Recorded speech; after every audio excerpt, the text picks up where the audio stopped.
Hey there. Welcome to Coffee and Cursey Words. It's Tuesday, and this Tuesday we have a very special guest joining us in just a few minutes, the amazing Christine Snaps. You can find her all over the TikToks and the YouTubes and the Instagrams. But the Law Nerds found her on the Twitter on Friday during our Court of Public Opinion. So today we're getting into Friday's Court of Public Opinion topic, and I'm going to ask her about the case that's coming up for this week's episode of the podcast. So you know what, you guys? It's time. Let's just get into it. Hi there.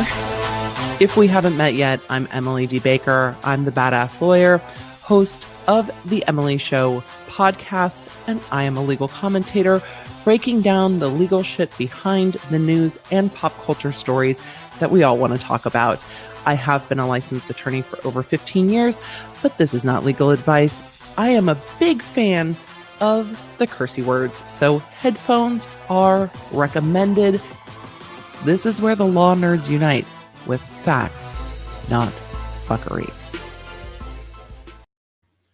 All right, friends, since we have a few minutes before Christine comes in, for everyone watching on the replay, I will timestamp when we start this interview. If you're like, girl, interview, they're timestamped down below, y'all. Timestamped. And just housekeeping items. This week's episode of the podcast, The Emily Show, is going to be talking all about JLM Couture versus Hayley Paige and whether or not she has the right to use her name. She has the right to use her own Instagram account. She's fighting right now to get her Instagram account back. This court case is just at the beginning stages. There's been an emergency restraining order to get possession of the Instagram account. The court gave JLM Couture, the company, control of Hayley Paige, the wedding dress designer's Instagram account. So that is what we're going to talk about later. But to catch everyone up, if you missed last night's live, we have kind of moved on from what is going on in the Toddy Westbrook case. So if you guys are in the chat going, what's going on with that? We talked about it last night. I'm sure we will talk about it again if there's more court filings. But today I'm very excited to have Christine Snaps on and then move forward into a little bit about the JLM Hayley Paige case. And I really do want to get her thoughts on it. So I'm going to go through, say hello to the chat before Christine gets on here, and then catch you guys up. Oh, well, I can catch you up now. I'm having coffee. I hope you're all having coffee. If you're having coffee, let me know. I see a number of you telling me that you're having cereal. I love it. So Friday night, this is what we're doing with the Court of Public Opinion. We're going to do some channel housekeeping. Friday night, we're introducing a new topic for the Court of Opinion every week. That Court of Opinion topic, we are going to debate in the chat and on the channel, and then put up a poll on social media Friday night or Saturday morning, just depending on how late we go on Friday night. Let's be honest. Depending on how late it gets on Friday night, we will choose when that poll goes up, but then we poll it on social media and have that fun discussion. The point of the Court of Public Opinion is to start having fun banter and debate about something that's sometimes very closely held. Like, people have very strong beliefs about cereal, but also that can be fun and lighthearted, because what I'm finding missing in our social media spaces right now is a lot of fun, which is why I'm so excited to have Christine on to talk comedy and just have a moment to have a laugh. It's really what her channel is about. And it's one of the things that drew me to her channel as a creator. I don't love spending time on the TikToks, but I very much like, once Instagram started doing reels, it was just so much easier to watch TikTok creators on the Instagram platform. And then I'm like, oh, well, with the way TikTok has changed and the way Instagram has changed, like, they're kind of all tracking the same stuff. So I need to just get over it and enjoy some of the very creative TikTok creators. And there are some that are just incredible. And she is one of them. So Court of Public Opinion gets a topic on Friday. We debate it. We debate it for fun on social media without name calling, without berating, but with fun and quirky points. Like, I saw someone in the chat, and the mods pointed it out as well on Friday night, who was like, y'all are missing the point. You don't put nacho cheese down and then put nachos on top. And I'm like, you make an excellent point, but the nachos do get soggy, which seems to be one of the main arguments about the cereal. Like the cereal gets soggy, and soggy nacho chips are literally the freaking worst because you pick it up and everything just goes, wah. But also a point well made. So that is the point of the court of public opinion. And to give us all a moment away from some of the cases that we're covering, especially some of the heavy ones, we talk a lot about the Girardi case.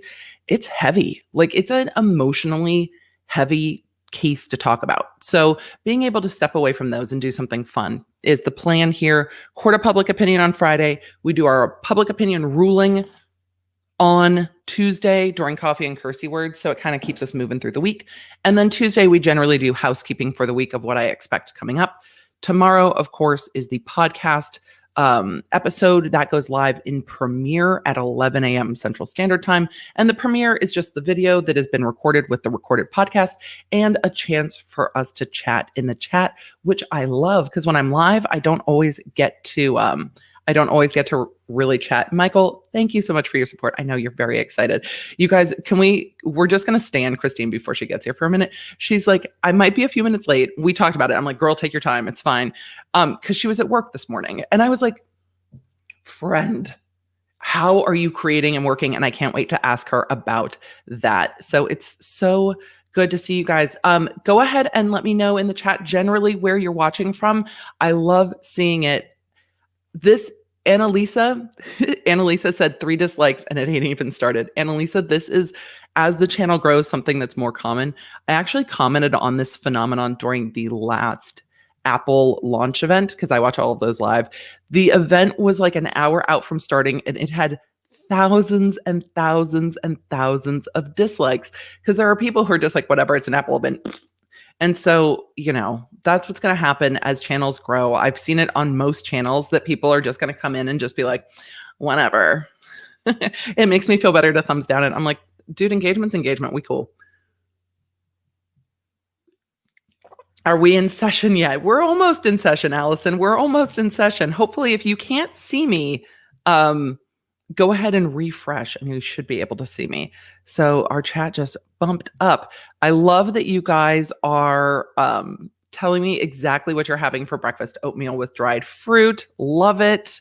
Love it. Love it. Love it. A number of you were saying that you had cereal. What kind of cereal that you had? I'm seeing people whose gavels are changing colors. That's fantastic. For those of you that aren't channel members, gavels change color depending on how long you've been a channel member. So as you've been a channel member for 1 month, it changes colors. For 2 months, it changes colors, and on up to a year of channel membership when you top out with like big baller status. Lady B says, I love it when creators start on time. This is great. I try very hard to start on time. Generally, when I get a little delayed is when we're doing lives kind of on the fly. Like we go live when shit goes down. That's generally when I find myself running a little bit behind. Michael, thank you so much for the compliments on the opening. Some of the shift for the opening was creator decision to do a little bit of an intro of what we're getting and then pop the opening in there. So that's absolutely what we're doing. Flopsy Seagull, thank you. I don't know if my husband always feels like I'm wifey goals, but I think most of the time, I hope. But we've been married for over 18 years. So he has known me. It feels like my entire life he has known me because it's been almost my entire life.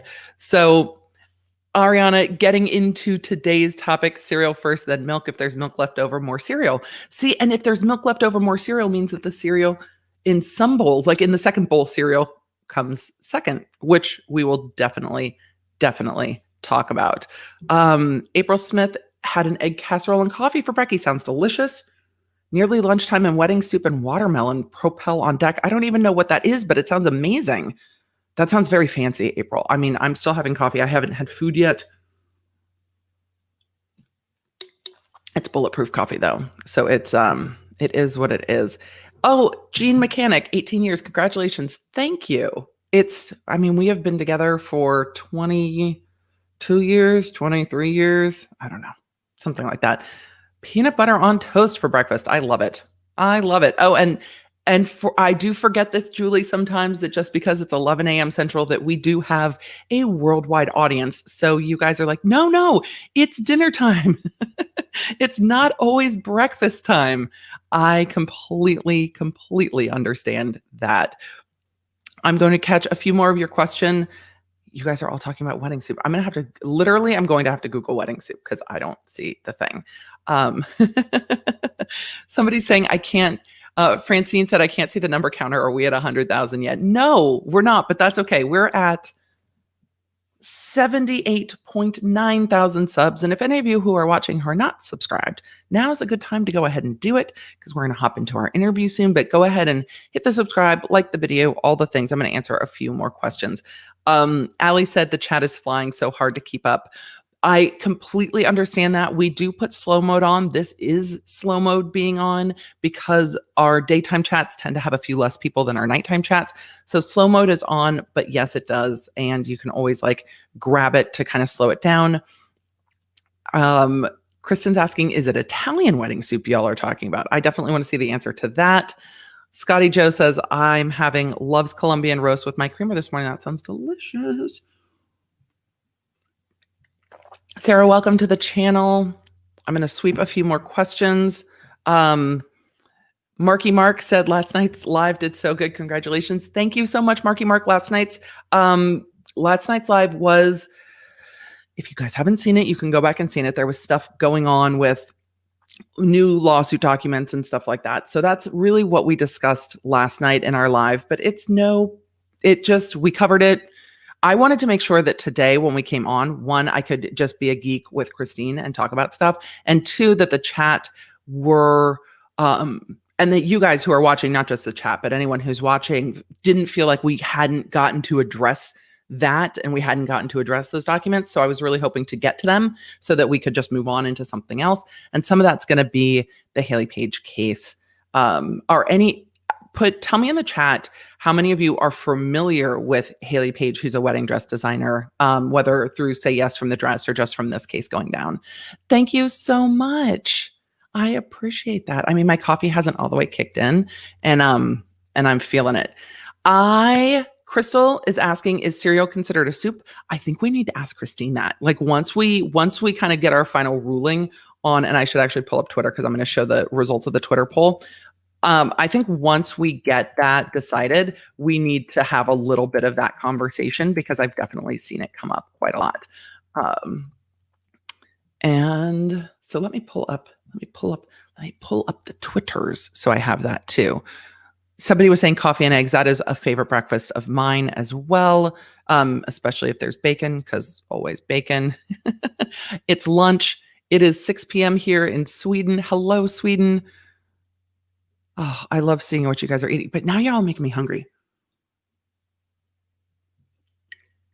Making custard in the Instapot. Teresa, that sounds fantastically fun. So thank you for everybody joining the channel as members. Soup is a chowder, but chowder is a soup. Is soup a chowder? I don't know. So good morning. So we've got a few that are familiar with Hayley Paige. Let me see who else. Lisa says Starbucks Irish cream cold brew. It is pretty good. It's not the pumpkin cream cold brew. I will tell you that. I meant cereal is a chowder. BG thinks it's a solid argument that cereal is a chowder because it's got the milk. So it's a milk base. And then it's got chewy and or crunchy things in it. It makes a good argument. Yes, bacon. I'm sorry to anyone who's vegan. You guys, I've been watching Def Noodle's channel, and he's been covering between Nikado Avocado and the vegan teacher. I can't. His coverage of them, I'm just like, ah. So lots of you are familiar with Hayley Paige before this case. She's had 2 videos. I'm just going to go briefly over kind of where we're at, and then I will catch Christine up to speed. But she has grown with the company JLM Couture, who is her boss and kind of the brand that she worked for at least 10 years. She ran an Instagram. They, at this point of the suit, they are suing for breach of contract essentially.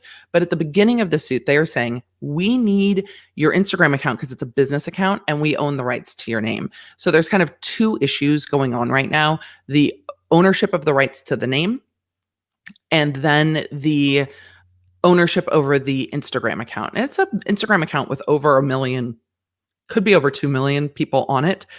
The company is arguing that that Instagram was built alongside the company and that they grew that Instagram account. And so they are entitled to it because they also own her name, instead of saying the ownership of the name is going to be a separate issue and kind of the heart of some of the other things in this lawsuit. But what prompted this, it seems, is that she wanted to renegotiate her contract. They didn't want to. They were able to extend her contract, similar to like a music industry contract where they can force extend it. And then she was posting, it looked like other maybe brand deals. There was like a salad dressing ad or something, some other brand deals on it. And then started a TikTok under the same name. They felt that the TikTok did not meet their brand standards. And since they own the name Miss Hayley Paige, that the TikTok would have to kind of comport to what their brand standards are. I mean, right? And so she was arguing, no, these are my personal social media accounts. And it's in the time of like personal branding, it's going to be a very interesting conversation to have with Christine as well about creators and how ownership of your name works, how building a brand works, what happens when you build a brand and then you work with companies. What do they try to get ownership? Because with JLM, they absolutely got ownership and trademarked her name because that was the name of her line. It's the same with musicians. It's the same with other types of artists. Who owns the thing that you have built? And the thing that she built was reputation in her name. This has happened to, we've talked about the Prince case, but to other makeup artists like Bobbi Brown. It's happened to Kate Spade and others who built brands around their name. And then when they sold their brands, their name went with it. So it looks like a lot of you guys are familiar with her from Say Yes to the Dress. It's interesting because Say Yes to the Dress came up in this case where the company said that getting her on Say Yes to the Dress and really getting her into that was what grew her presence and what grew her Facebook and things, or her Instagram and things like that. So that is kind of where the argument lies with Say Yes to the Dress. But you guys, it's time. It's time. I see Christine. She popped in. Like, I got nervous like a child. I'm like, we have a friend. We have a friend for a play date on our channel. Because I'm 7 and I'm a total geek. So let me bring in Christine Snaps and tell you, I'm going to make her be on screen while I tell you about how fabulous I think she is, because it'll be fun to just embarrass her. So let's bring on Christine Snaps and talk about how great she is. Hello and welcome. Hello. Hi. Welcome to Coffee and Cursey Words with the Law Nerds. Oh, I am so here. I just got off work. I ran here. I had to run through a Dunkin' drive-thru. Of course you did. You've got to get Dunkin'. You've got your merch on. Yeah, I got my. I took off the work clothes. I was like, I gotta put something on. Might as well throw some merch. Can't hurt. Never hurts.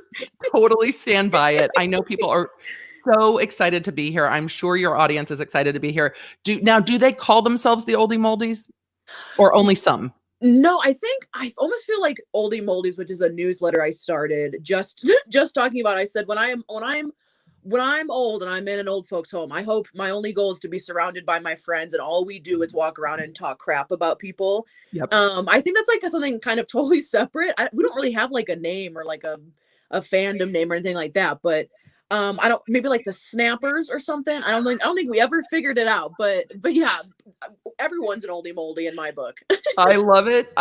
As an actual oldie moldy, because I get told how old I am, especially since I don't dye my gray. I mean, until I dye my hair purple, but I get told how old I am all the time on the people remind me on Instagram. Yeah. People remind me in my comment sections. I'm like, yeah, you've heard me say I've been a lawyer for 15 years. What?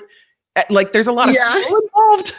Yeah, let's do some math. 15. Yeah. I know. I love when people ask me how old I am, and I always take it as like, yeah, because you look older. And I was like, no, I look tired. And like that's called putting in work. That's why I look tired. It is. And we're going to talk about that for sure, about the content creator work, because I think I don't think people who don't do short form content understand how much work goes into short form content. It's not just sit down, well, good short form content. It's not just sit down and here's 60 seconds and we're done. It takes a lot of planning. But if you guys aren't familiar with Christine Snaps, we're going to be putting all of her stuff in the description box. She has a channel here on YouTube.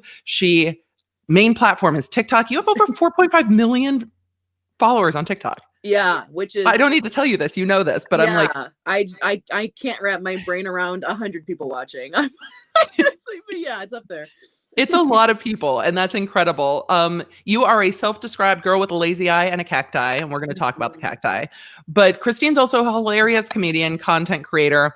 You are really one of the bright spots of COVID because your channel blew up right at the beginning of the pandemic, and it was just kind of the wholesome content we all needed, I think. And you bring a lot of joy to your audience. I've already mentioned the Oldie Moldy newsletter, which warms my heart because I'm that person who's like, what are the neighbors doing? Why are you mowing? It's 8 a.m. Exact. Yeah. I'm like, why are you outside? You're not leaving your house, are you? Yep. Where are you going? Are the kids, is the bus drop off yet? Yes, I'm totally that person too. Yeah. And then we put out a poll for the Court of Public Opinion to the channel members here. And a lot of channel members from the UK brought up the milk first or tea first. And I was like, we have a very diverse audience, but it reminded me of your snap with, bowl, milk, cereal, fight me. This is the only way. And I was like, oh my God, when I saw the suggestions, I was like, we have to bring up this snap and talk about it. Yeah. We're going to pull up the Twitters. We put up a poll. The poll did not go in the favor of milk first, but the milk first people die hard, ride or die for milk first. Die hard. And they get it on another level. It's not about cereal anymore. If milk first people just it's a different way of life. And I stand by it. And I was even me and my mom had a discussion about it yesterday too. I was like, we're all in. We're all in on the family. I don't think anybody does cereal first. Tell me about your conversation with your mom about milk first. Well, I had told her that I had connected with you. And I was like, Mom, I love social media. Just the people that I meet. I was like, my Twitter's blowing up. And I was like, what's going on? And I was like, why? I was like, when we make a bowl of cereal, why do we put milk first? Because you're the one that taught me that. And she said, she did it when we were younger as kids so that it wouldn't spill. Because me and my brother, I guess as kids, would always pour the cereal, at the beginning and just destroy the bowl with milk, and there'd be milk everywhere. And I remember the counter having to always get cleaned up. But then we switched over as milk and cereal, and it was because my mom hated taking more than one bowl of cereal because she's always on some kind of diet or so she's like, if I put milk first, I just, whenever the cereal's done, drink the milk, be done. She doesn't keep going back and forth. And I think, and then that passed down to me. But growing up, me becoming my own person, when I was thinking about it, I think in junior high is when everyone's like, which sports team do you like? Milk versus cereal. You have to start picking sides in life. Yes. And I think that's when I realized, I was just like, yeah, I put milk first. And I was like, why would I do that? And the only rational thought I could think of as an adult was I do not like soggy cereal. Cereal should have a little crunch to it. I don't think... Yeah. That's like doing milk and cookies. I don't want, if I dunk my cookie in, I'm not waiting for it to break off. And right. You don't want to just drink your cookie in your milk. Yeah. I'm softening the cookie. There's a difference between soggy and softened cereal. Yes. And I'll stand by that forever. Cause I hate just a crunchy, dry cereal. There's nothing worse. I don't like it. It's totally fair. It used to annoy me in college when we would go to the dining hall and you couldn't even the milk was somewhere totally different than the big levers cereal things. Yeah. And I was like, I don't want to get back up and have to get more. So I'd have 3 bowls of cereal before we got to the milk, because then if you fill it up with enough cereal and then you have to go dump milk out of the thing, mess always. I should have gone through the line the backwards way. Yeah. Yeah. Why do they put them so? Society set us up to fail with that. They put the cereal and then the milk's all the way at the end. Yeah. I don't breakfast know. Buffet. Maybe because it's a dry storage in the middle. They always have the hot stuff. They put the dry in the corner, which I'm and then people go over there with Tupperware containers and take cereal home with them. And then they're like, you can't do that. I'm like, oh, really? Because I pay how much money to be here? And if I want a little cereal in my dorm room, I would take a little cereal. Absolutely. We thought we were very clever. And I went to school probably when you were born. Because we're definitely, I started college in 1996. Yeah, I was born in 95. Right. But some things never change. Some things It's never true. change. It's universal. But we started putting cereal in our waffles, and we used to get in trouble because the dorm dining hall I went to had waffle makers, the ones that you like turn. And Oh, so we okay. would put in the batter and then throw cereal into it. We thought we were clever. And they're like, don't put cereal. I'm like, what's going to happen to the waffle maker in the Yeah, dorm, yeah. in the dining hall?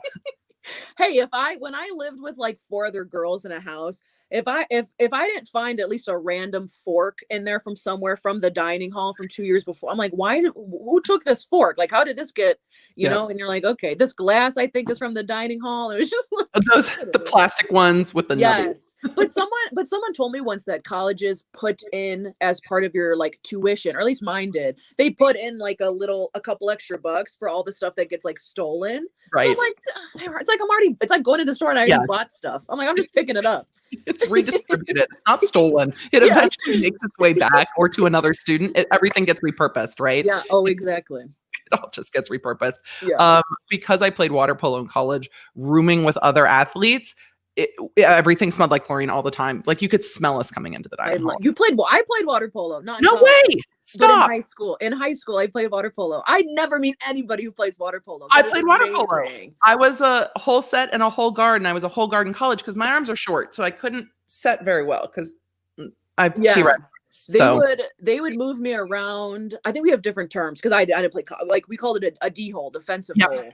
I wasn't the shooter, but I was trying to prevent other people. Same. And there was a point in high school where it was like I was getting kicked out left and right.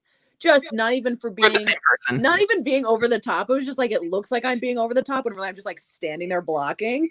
And it got to a point where I was like, before we play, I have to listen to Mariah Carey's Always Be My Baby. And that song it was like it would calm me down and put me in this zone. And I was like, no one talk to me. I'm not getting kicked out this game. Like I just have to focus. But I love water polo. I'm like, I got kicked out almost every game. In high school, so I graduated in 96, started college in 96. We didn't have a women's team. So I played men's water polo in high school. So by the time I got to women's water polo in college, most of the other women played on men's high school teams. Yeah. And we were all pretty aggro. But I was short. So I went to Massachusetts and played because UCLA and USC were like, I'm sorry, you're 5'6". I was like, yes. Yeah. Yeah, I'm like 5'7". Yeah. I would have totally played water polo in college, but I never went to like a coast school or I didn't have too much of a drive to do it to like totally change my plans. But yeah, water polo everyone's like, isn't it like wrestling and while playing like soccer but with your hands? I'm like, yeah, and you can't touch the bottom, so figure it out. It's kind of like MMA plus basketball in a pool. Yeah, and like you're just always intaking water. Yep, absolutely. Now, when I was putting together our questions, because I wanted to break down kind of what the channel said about the cereal debate so you could hear the impact that you've had on people's lives with this very controversial topic. Did you know that your birthday is on famousbirthdays.com? Like I have a profile? Yes. Yeah, I think, see, like when you rank stuff, like, because we talked yesterday, I've only been on social media, like doing social media for a year. Yeah. And like little things, that's not even a little thing, but like Famous Birthdays emailed me like months ago and was like, we're going to make you a profile set. And I was like, you're going to make me a profile on Famous Birthdays? Like, I don't think I'm famous. But the fact that like the website has that title, I'm like, oh my gosh, thank you. But yeah. You're on Famous Birthdays. It warmed my heart. And here's why we're the same person. My birthday's May 7th. Stop. Oh my. We're just like from a different different generation. Yeah, but same.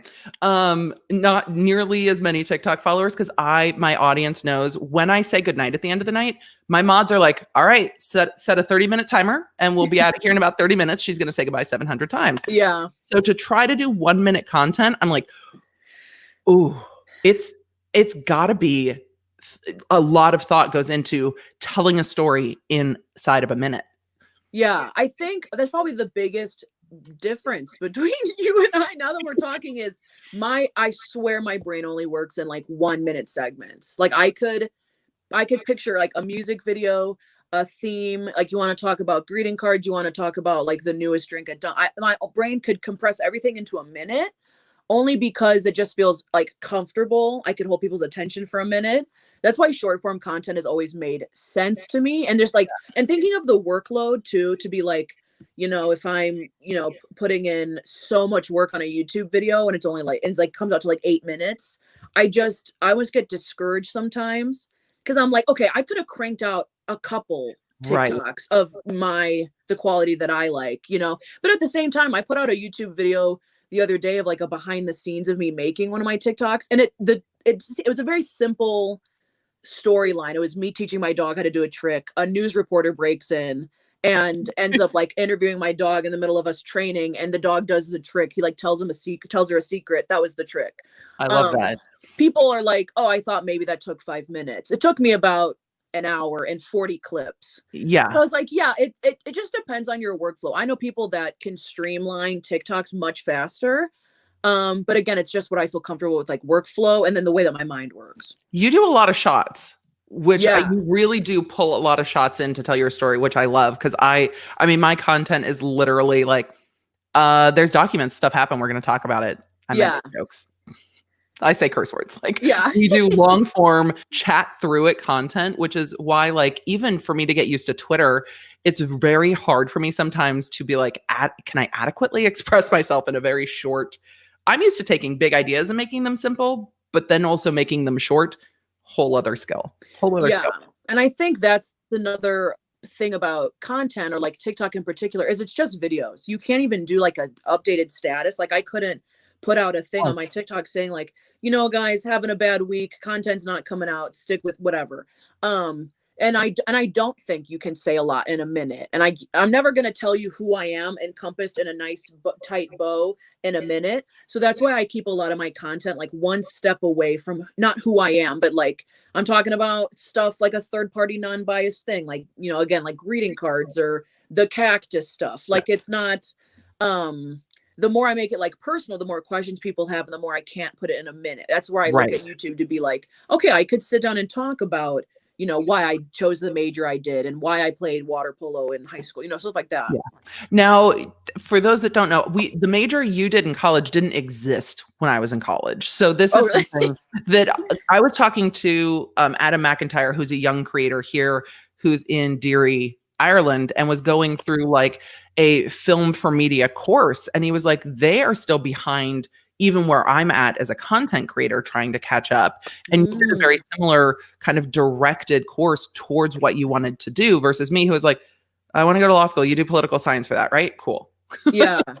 So do you mind sharing with the channel kind of that background too of what you majored in college? Yeah. So the major, I wanted to be a radio DJ. They finally, a counselor in high school dragged it out of me. They said, I know you're not going to do like a traditional job. They're like, you're not very good at math, not very good at geography. What's the deal? Yeah. And I was like, well, I kind of want to be a radio DJ. And I thought they would shut me down and be like, oh, okay, a radio DJ, really? Okay, well, there's a million shot of that. But they were like, okay. So we looked for schools, and my parents didn't want me to go far away. I could have been on the coast. I was ready to get out of the hometown. Fair. But in the Midwest, the school I went to is the University of Wisconsin Oshkosh, is one of the UW schools, and the program is called Radio, TV, and Film, and it really like just covers everything. You walk in, you take a class all about like how to use professional cameras. You do another class that's all about editing everything together, news packages, short films. Then you could take advanced classes. Then you do like a script writing class if you want to, and they really go through everything. But the fact is they have their own studio there, and they do sports, news broadcasts. You could pitch your own show. I had a show in college called College Life, and it was a talk show where I interviewed sports and clubs, and we played games and cooking, and it was kind of just like a hodgepodge of everything. You could pitch your own show. You could be an executive producer, a writer. You could work a big switchboard. And the fact is a school like UW-Madison, same thing, but it's so much more competitive, so much more students. And the way that they presented the information to me was like, you have to go to classes for 2 years before you can touch a camera, because you just have to get through the basics. That's how it was That's always like relayed to me. Or it's like, you know, the bigger Yeah. the school you go to, the more kids there are, like the more competitive it Yeah. is. And they make you go through all the prereqs before you can really get to the positions you want.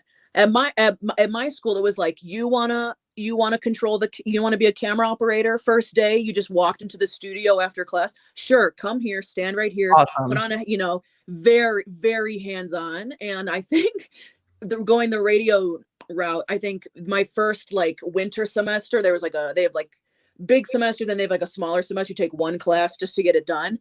And I emailed the radio station. I was like, I really want to work on the radio. I didn't know I had a radio class coming up. They Yeah. literally gave me my own radio shift.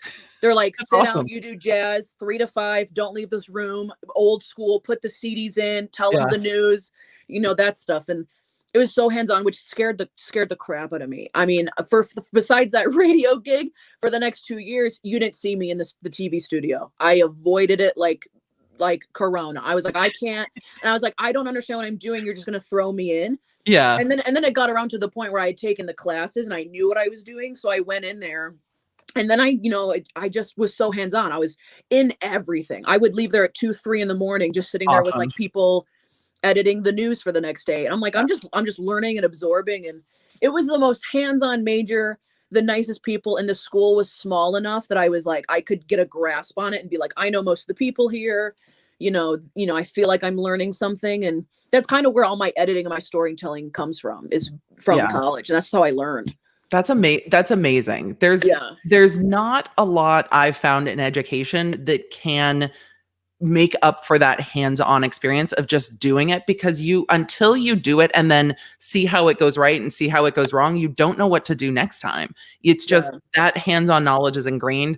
And not shockingly, that's exactly what working as a district attorney was like. They're like, hey, first day, here's this stack. There's about 75 cases. Your judge is down there. Their name will be on the front of the bench. Make sure you sit on the right side of the table. Don't piss off the public defender. Have a good day. Yeah. And you're like, it's the scariest thing in the world. But then once you do it a couple of days, then like the third day you walk and you're like, yeah, I get the basics. Like, let's get going. Like it's just about getting comfortable. And I seem like a very outgoing person, but I can be the most quiet. Like, you could not hear me talk for a couple of days. Like, I could be very quiet into myself. So going into a setting like college where a lot of the people that went to that school were kind of local. And I was like, oh, I'm coming from, Illinois. And people were like, oh, you're not even from Wisconsin. Like, there's a little rivalry there. So I was again, I had to prove myself and be like, no one knows me here. So I really have to work hard and be like, I'm a friendly, hard worker. Like, let me help. but also don't overwhelm me, because I'm gonna go home and cry. We might shut down. That's a lot. That's a lot of responsibility. Yeah. I absolutely love that. I'm gonna pull up the poll from Twitter real quick so we can see it. You guys, Twitter showed up. Let me split screen, because run my own board and didn't have it pulled up. So the Twitter poll here came down with 94.4 for cereal first. Oh my gosh. 5.6 for milk first, with 3,100 votes in the final. Oh my gosh, 3,000 votes. Okay. So I think the common, and then we got about the same breakdown on 93% to 7% on Instagram. But I think the breakdown really shows that there is, oh, I did it wrong. Sorry. No, Emily. This is what happens when we don't have guests on very much. I think the breakdown was that people are just used to cereal first. And here's my thoughts on this, and then we're going to get into what the channel thought. I think it's a milk got kind of pushed to the side in the cereal like advertising conspiracy. And they're like, no, if you put in cereal first and then put milk on, it gets a little soggy. But we don't want that. So you're going to keep adding bits of cereal to it. I think they're trying to get people to eat more cereal. Yeah, I see that. And also when you just look at a bowl of cereal, I mean, the trickery of your eyes, cereal floats, it's on top, that sort of thing. So when you think, I mean, when I look at a sandwich and I see that there's 2 pieces of bread and cheese in the middle, I'm not like, well, yeah, I would put the cheese on I would put the cheese on top at the end. It's not, I think it's a big conspiracy that they want cereal. And I'm not here for I don't want to. Not here for the conspiracies.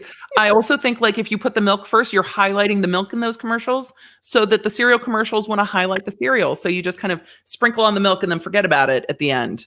That's true. I haven't seen a milk commercial. I mean, whenever they do milk commercials, it's just people drinking milk, Yep. isn't it? They don't. Yep. They never. They don't even touch cereal when they make a Nope. milk commercial. Cereal kind of gives you an inclination of it. I did see a couple law nerds. We need to talk. A number of you on Twitter said you put orange juice on your cereal.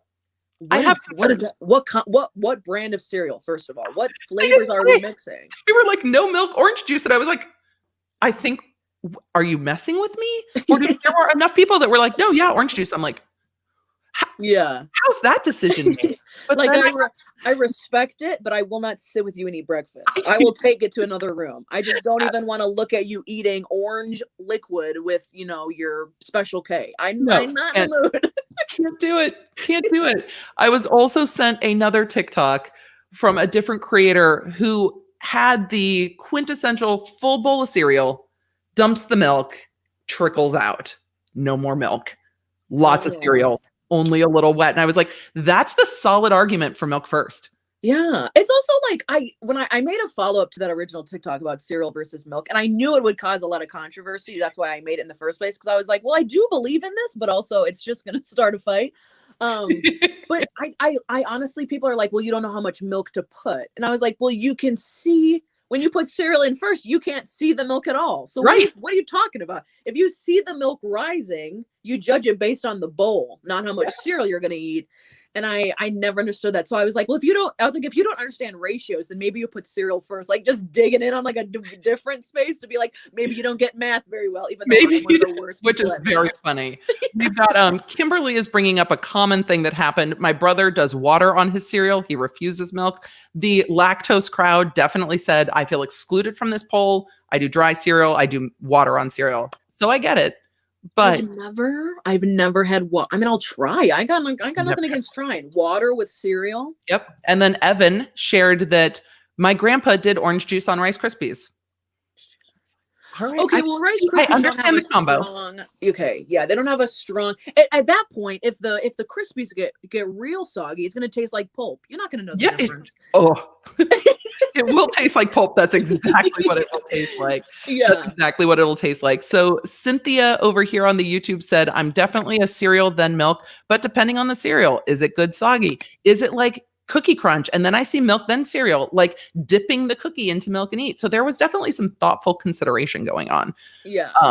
Brandis, who's also a channel member here, said cereal, then milk, but then you have to toss the cereal like a salad and then eat it quickly so that you have leftover milk to drink.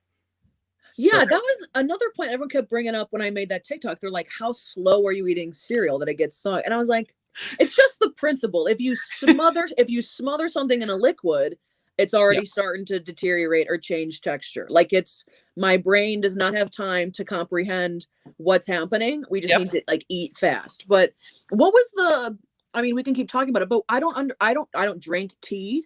What was the tea argument with milk? Debate? Okay, so the Great British Tea Debate, because the Brits love milk in their tea, was do you put in the milk first and then the boiling water and the tea and let it all steep together? Or do you steep your tea bag in your water, then pour milk on after?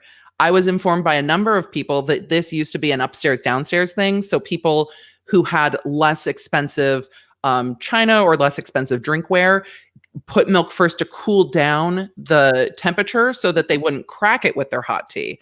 So it seems to also be like a division on how you do it. Some people are like, no, I don't want the hot water on top of the milk. You've got to steep the tea, get it to that 4 minutes, take the bag out, and then put the milk in. So this is apparently a still hotly contested issue. There are videos on YouTube about it, multiple videos about the proper way to make tea with milk. Tea with milk, though, is delicious. I had never tried it until I went to a conference in London. And even on the plane, I was like, oh, this is magic. This is amazing. I can totally see why people do this. And then started doing that more when I came back home. But the tea needs to be a good, strong tea. Yeah. We were also you're drinking hot tea on a plane? Yeah.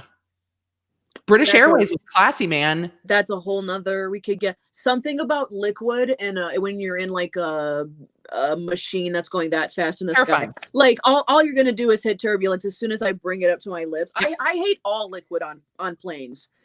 Like I have to chug those little like half cups they give you. I have to chug that because I'm like, I don't want to hold it. I don't trust this tray to hold it. I don't trust the person next to me not to like swing their arm at me, and Yep. that's a whole nother thing. Liquid on planes is definitely, it's hot liquid on planes, but it was such a nice experience. It's good. also such a long flight that you're kind of like, oh, I get it in the morning. I definitely want tea, because they had done champagne in the evening when you boarded. Yeah. And I flew by myself, by the way, no kids. It was just me nice. heading to London for a conference. I was like, and there was no one in the seat. It was lovely. My seat partner didn't want to talk. I was like, I haven't been alone for this long in at least 12 years. Oh, like, that sounds nice. I had my Nintendo Switch. I had headphones. 12 hours by myself. It was amazing. Okay, that sounds nice. Okay, maybe. Now you're making me. I mean, we're in the middle of a pandemic, but you're making me want to get on a plane just to do a little take me up, take me down. little alone time. Nobody can get to you. Nobody expects you to answer anything. It was nice. But yes, tea with milk on the plane in the morning. I was like, oh, this is very, very civilized. Yeah. The chat's still arguing over tea or milk. Yeah. I mean, when you take in the context of the cup, I mean, you're just being smart to not, ruin your stuff. I would only think you would put milk after, just coming from like most coffee is the first. My default is that they always add it on top of whatever. After. Yeah. And then you can kind of gauge it a little more how much you want when you see the color change, which is how I judge how much I put in by what color I want it to be. Like how light do we need it to be, depending on so, which is funny. Those for milk first said yes, milk first, but not if it's Captain Crunch. Like, it is universally decided. Not if it's Captain Milk first. Not if it's Captain Crunch. Okay. See that? Okay, that's a whole.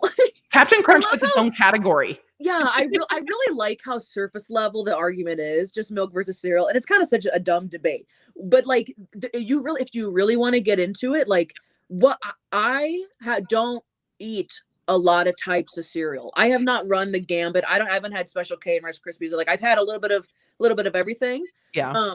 My go-to when I was a kid was Cinnamon Toast Crunch and Reese's Puffs. Is that what they're called?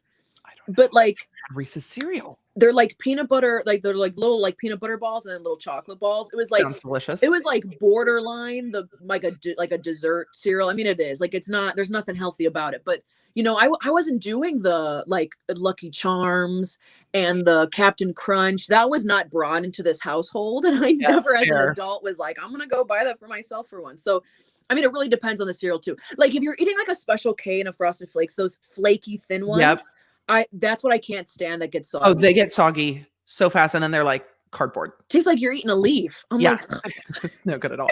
Why are we starting our day like this? Being traumatized by soggy cereal. Here is the real question. Jenny A asked, right, but is cereal a soup? Now, for context, our first court of public opinion from the Law Nerds is a hot dog a sandwich? What was the vote? With the food theme. Still hotly contested, but most said a hot dog is in a standalone category, but there are some legal rulings that have categorized a hot dog as a sandwich for the purposes of to-go foods and takeaway foods, but not as a sandwich for the purposes of being like competitors with a Panera. So there was lots of debate about hot dog sandwich, but this is why the is a cereal a soup has come up. I'm like, I get it, but it's milk-based. And for me, soups are broth-based. So that's where I'm like, cereal's not a soup. Yeah. Isn't there a milk soup though? Isn't it like powder? Yes. Yeah. And you know what it is when it comes to stuff like that, I just think of like, when does it come in context? I'm thinking of like, if I go to a restaurant and I see soups and then I see bowl of cereal as an option under soups, I'm going to be like, more likely than not, I'm going to be like, what? Not like accept it. My first reaction would be like, what? And maybe that's just years of marketing towards me. And that's how my brain has accepted it. But like, I'm not going to fight anybody on soup if you want to call, hey, do you want soup for dinner? And I walk in there, my mom's got a bowl of cereal. I'm not going to question it. We've had weirder things for dinner. Like, it makes sense though, because it's not what you're expecting. If you say, do you want some soup? That's not what you've got in mind. And expectation came up in the hot dog debate a lot. People are like, you don't go to a Subway and be like, can I get a hot dog? They're going to be like, no. Yeah. I really just think about it as branding. Hey, well, one time my mom was like, my mom never bakes. And she goes, okay, I'm baking something. Come in the kitchen in 5 minutes. I was like, you're baking something? Like, Something must be off. I walk in there and she's got a Pop-Tart in the toaster oven, called it baking. So I was like, okay, well, these are not baked goods to me. Someone baked them all right, but you didn't. And I was like, all right, but again, like I wasn't like, oh, I'm offended. I was like, okay, I'll allow it. take it. I'm gonna take it and not ask questions because obviously she attempted a baking thing today. You're like, I'll allow it. I was like, okay, whatever. The debate is now the debate has now switched in the chat to is Subway cake, because there was just a court ruling in Ireland that the bread that Subway uses has too much sugar in it to be called bread. So it is not actually bread. This is like a over a decade-long court case that has been going in Ireland about the sugar content of the bread in Subway. Yeah. What's the point of the case? Are they just trying to like establish whether it is or not? Subway wanted to be able to market it a particular way, and they said you can't market it as this because the bread has too high of a sugar content. So it's not bread. It doesn't categorize as bread. And this, when we got into the hot dog sandwich thing, we went down the rabbit hole of food categories in the US and the USDA. I'm like, why is this also regulated? I had no idea. It was a whole nother like loophole of laws. And now American companies abroad having, different sugar contents and stuff. We were fast. Yeah. Down the rabbit hole into the YouTube. Oh, I'm sure. But you got to think back when they started pushing hot dogs. I highly doubt they were the people marketing hot dogs like for the first time were like, it's just another sandwich, like it's nothing. I bet they were like, it's nothing like a sandwich you've ever seen. They're always gonna market the next thing as something new in its own category, even if you're like, and also it's a sandwich. Like they're always gonna market it and push it like you've never heard of it. Like I was just watching a video about cronuts, like a croissant donut. And I was like, is that its own category? It's technically a donut and a croissant. Like, but again, everyone was like, it's a new thing when it came out. I was like, do you remember the cronut craziness? You might not remember the cronut craziness. I remember something about it, but it didn't affect me in like the Chicago suburbs. Like I didn't. So when cronuts were first like popping, I was still a district attorney, and people like our office staff would wait in lines in the morning to bring cronuts into the office for like the steno pool of all of the secretaries and the witness coordinators and stuff. And so people would be like texting from court, like they got their hands on cronuts today. And people would be like, Your Honor, I need 15 minutes. They finally got cronuts. They would sell out. There were lines. People were waiting at like 5 a.m. It was wild. They're okay. I mean, exactly. You're like, it's fine, but they were interviewing the guy who I guess like invented it technically, and he's like, within 3 days it was a phenomenon like across the world. And I was like, 3 days, huh? And I was like, and I'm sure people were copying you by the next week, and it was diluted. It's so interesting how things go viral, which is like a perfect unintended segue, because you had that experience of going viral, not in a little way, but viral in a very, very large way. You gained like 1 million subs in like a week or something. Yeah. How was that experience for you? And did you know when you made that video, like this one's going to slap, or were you like, this is a great video, I stand by it? Yeah, no, it was, I mean, it's so weird and funny at the same time. I always say if I could go back, I would go back to the night that I made the video, because I just didn't understand what the repercussions sounds like a negative, but a repercussions and a positive of what was going to happen, because I literally, it was February, and I think no one was shut down for the pandemic. Talk of it, everyone was getting like spooked about some of the stuff they didn't know a lot about yet. And I was going to work, whatever. Me and my friends do this thing where we just go to like Walmart or go to a store that's open really late, and we walk around and we have like midlife crises, or not even, just like an existential crisis in the deodorant aisle. We'll talk about, so she's like, let's go to the clearance. They had like 50-cent blow torches one time on the clearance. Nice. I was like, I'll take 3 of these. I don't know when I need a blowtorch, but like, that's a cool prop. 50 cents. I was like, okay, if I think it's just gas, it's a lighter. Yeah. So then we walk over there. It's by the plants. I walk back. There's 3 plants on a shelf. I pick one up. I'm like a klepto. If I pick something up, I almost always buy it. And my mom tells me to walk in stores with my hands together. And she turns to me, and she knows me so well. She's like, don't buy that. And I was like, why? It'd be kind of cool to have a plant. Like, I don't We have totally anything need a going cactus on. right now. Yeah. Yeah. And she's like, no, you don't need that. You're not going to water it. It's going to be a waste of money. It was like I still have the receipt. It was like $3.47. And I was like, you're right. Put it back. We took another lap around, picked it up again. And I was like, I have to buy it. In my head already, I was like, no, it'd be kind of funny if I was like filming a video and I was like, what do I do with the plant? Like, that's kind of funny. People kind of like plants. And up until this point, I had been on TikTok for like 2 months, and I had posted some old Snapchats because I've always kind of made bits, like loose bits, funny stuff. And I had a video before that go viral in like a small way compared to this one. And I was like, all right, well, as long as like I have an idea, let me make this video. So I come home, it's 11 p.m. at night. I have this cactus. I'm sitting in my bathroom because it was like just a quiet place to film. I put out a whole YouTube video yesterday about why do people film in their bathrooms. And I think, by the way, fantastic video. And thank you. Fantastic video for you guys who are creators, who want to be creators, or who have like, because my audience, we've all got kids, not all, but a lot of us. If you have kids who want to be creators, watch Christine's video about filming in the bathroom, because you don't get into just like, oh, we film in the bathroom, haha, it's a funny bit, but also into like the audience psychology of like immediately getting sucked into your content because it's familiar to them and all of that. So I don't want to derail, but we will talk about that. It's a brilliant video. Yeah. And I was kind of a half-baked idea when I did it, but I was like, I thought of this idea in the bathroom. Let me just make this YouTube video because it interests me. But I was like, I'm going to film in my bathroom. And I remember filming it a bunch of clips. That's just kind of how I work. And then I was like, I'm gonna edit it on TikTok, which I rarely do now because I don't like their editing. I hate doing this and editing if I have a full computer. I posted the video and I was like, okay, like it's kind of funny. It's quick, which is what I like. And I was like, all right, that's cool. Posted it, I think at night or the next morning, went to bed, woke up next day, millions of views already. And you're like, and 250,000 followers within 24 hours. And I only think that happened because I think a big part of that is I had content posted before that.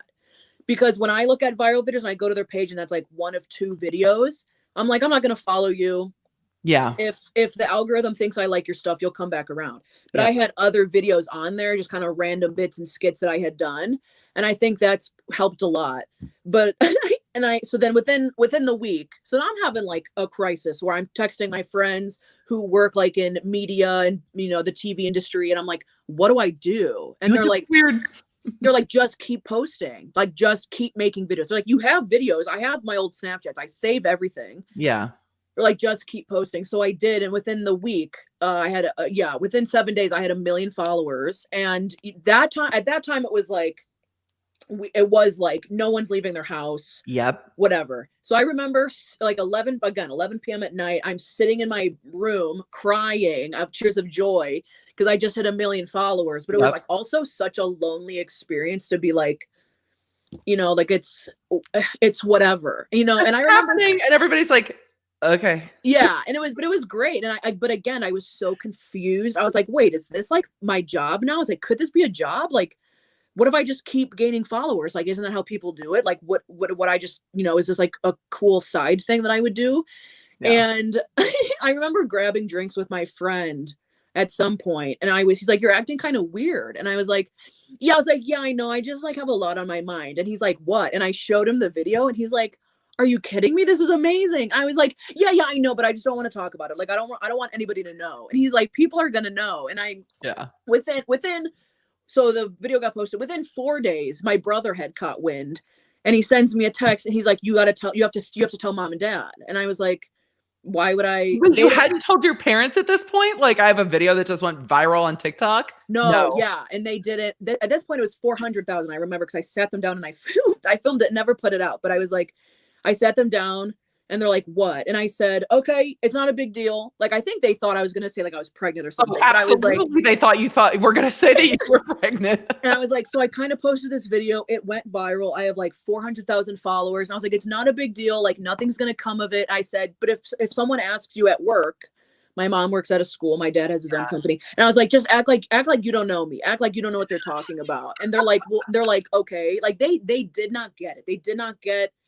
Yes. You know, they didn't even know what TikTok was. They didn't know I was posting on there, whatever. And I'm a full grown adult. So it doesn't matter. Yeah, right. They didn't know that I made skits and bits and videos, because I used to put them on my Snapchat for my friends, and I'm not like Yeah. friends with my parents on social media platforms, and they didn't know that I did stuff like that. So they're like, oh, okay. And my dad, and I was like, okay. And I was like, I'm not doing gonna in your film. room? Yeah. And I was like, I'm not gonna film in front of the house. Like, bro, I'm not putting I'm trying not to put my last name on stuff. And I was like, I just want, we're keeping everything private. And my dad's like, who cares? Who cares if people show up at the house? And I was like, what are we talking? I was like, do you know how the internet works? And I was like, do we need to sit down and have a separate conversation? And I said, no, like, I was like, that's exactly why we're going to act like you don't know what people are talking about. So that's how it happened. And I've just been posting videos ever since. I just suddenly becoming, I guess, a content creator on a full-blown scale. And now I'm trying to backtrack and be like, what if I do long form content? What if I want to do this and that? And we talked yesterday, but it is it's not a hard job in the fact that, what's your job? Make content? Okay, great. Yes. Pretty simple on paper. But when you think about how much content, engagement, like having to do stuff, the mental toll that it takes on you, and it's like, it's constant. It's not a 9 to 5. Yep. People's opinions are just tearing you down left and right. Everyone has an opinion. Everyone's nitpicking. I can't imagine that you get that. Your content is so, like, your content's hilarious, but it's also really wholesome and observational. I can't even, I mean, it's the internet, I get it, but it's like the controversy is really cereal or milk. These are the types of controversies that come up in your content, because they're really just your cactuses got married. It's just so fun. Yeah. Heartedly fun content. Yeah. And I think I really don't get that much hate on TikTok, or otherwise I don't see it. I think I have the filter on where it kind of filters out like the negative. And I had that set before anything happened, but like on Instagram, on Reels, they're like the new, like they're trying to be the new TikTok. Oh, people were tearing me apart on there just for everything. And I was like, okay, but this, and I was like, I was talking to my friend, I had like an epiphany in my car, and I was like, you know what it is, because people always ask me, how do you get the confidence to post?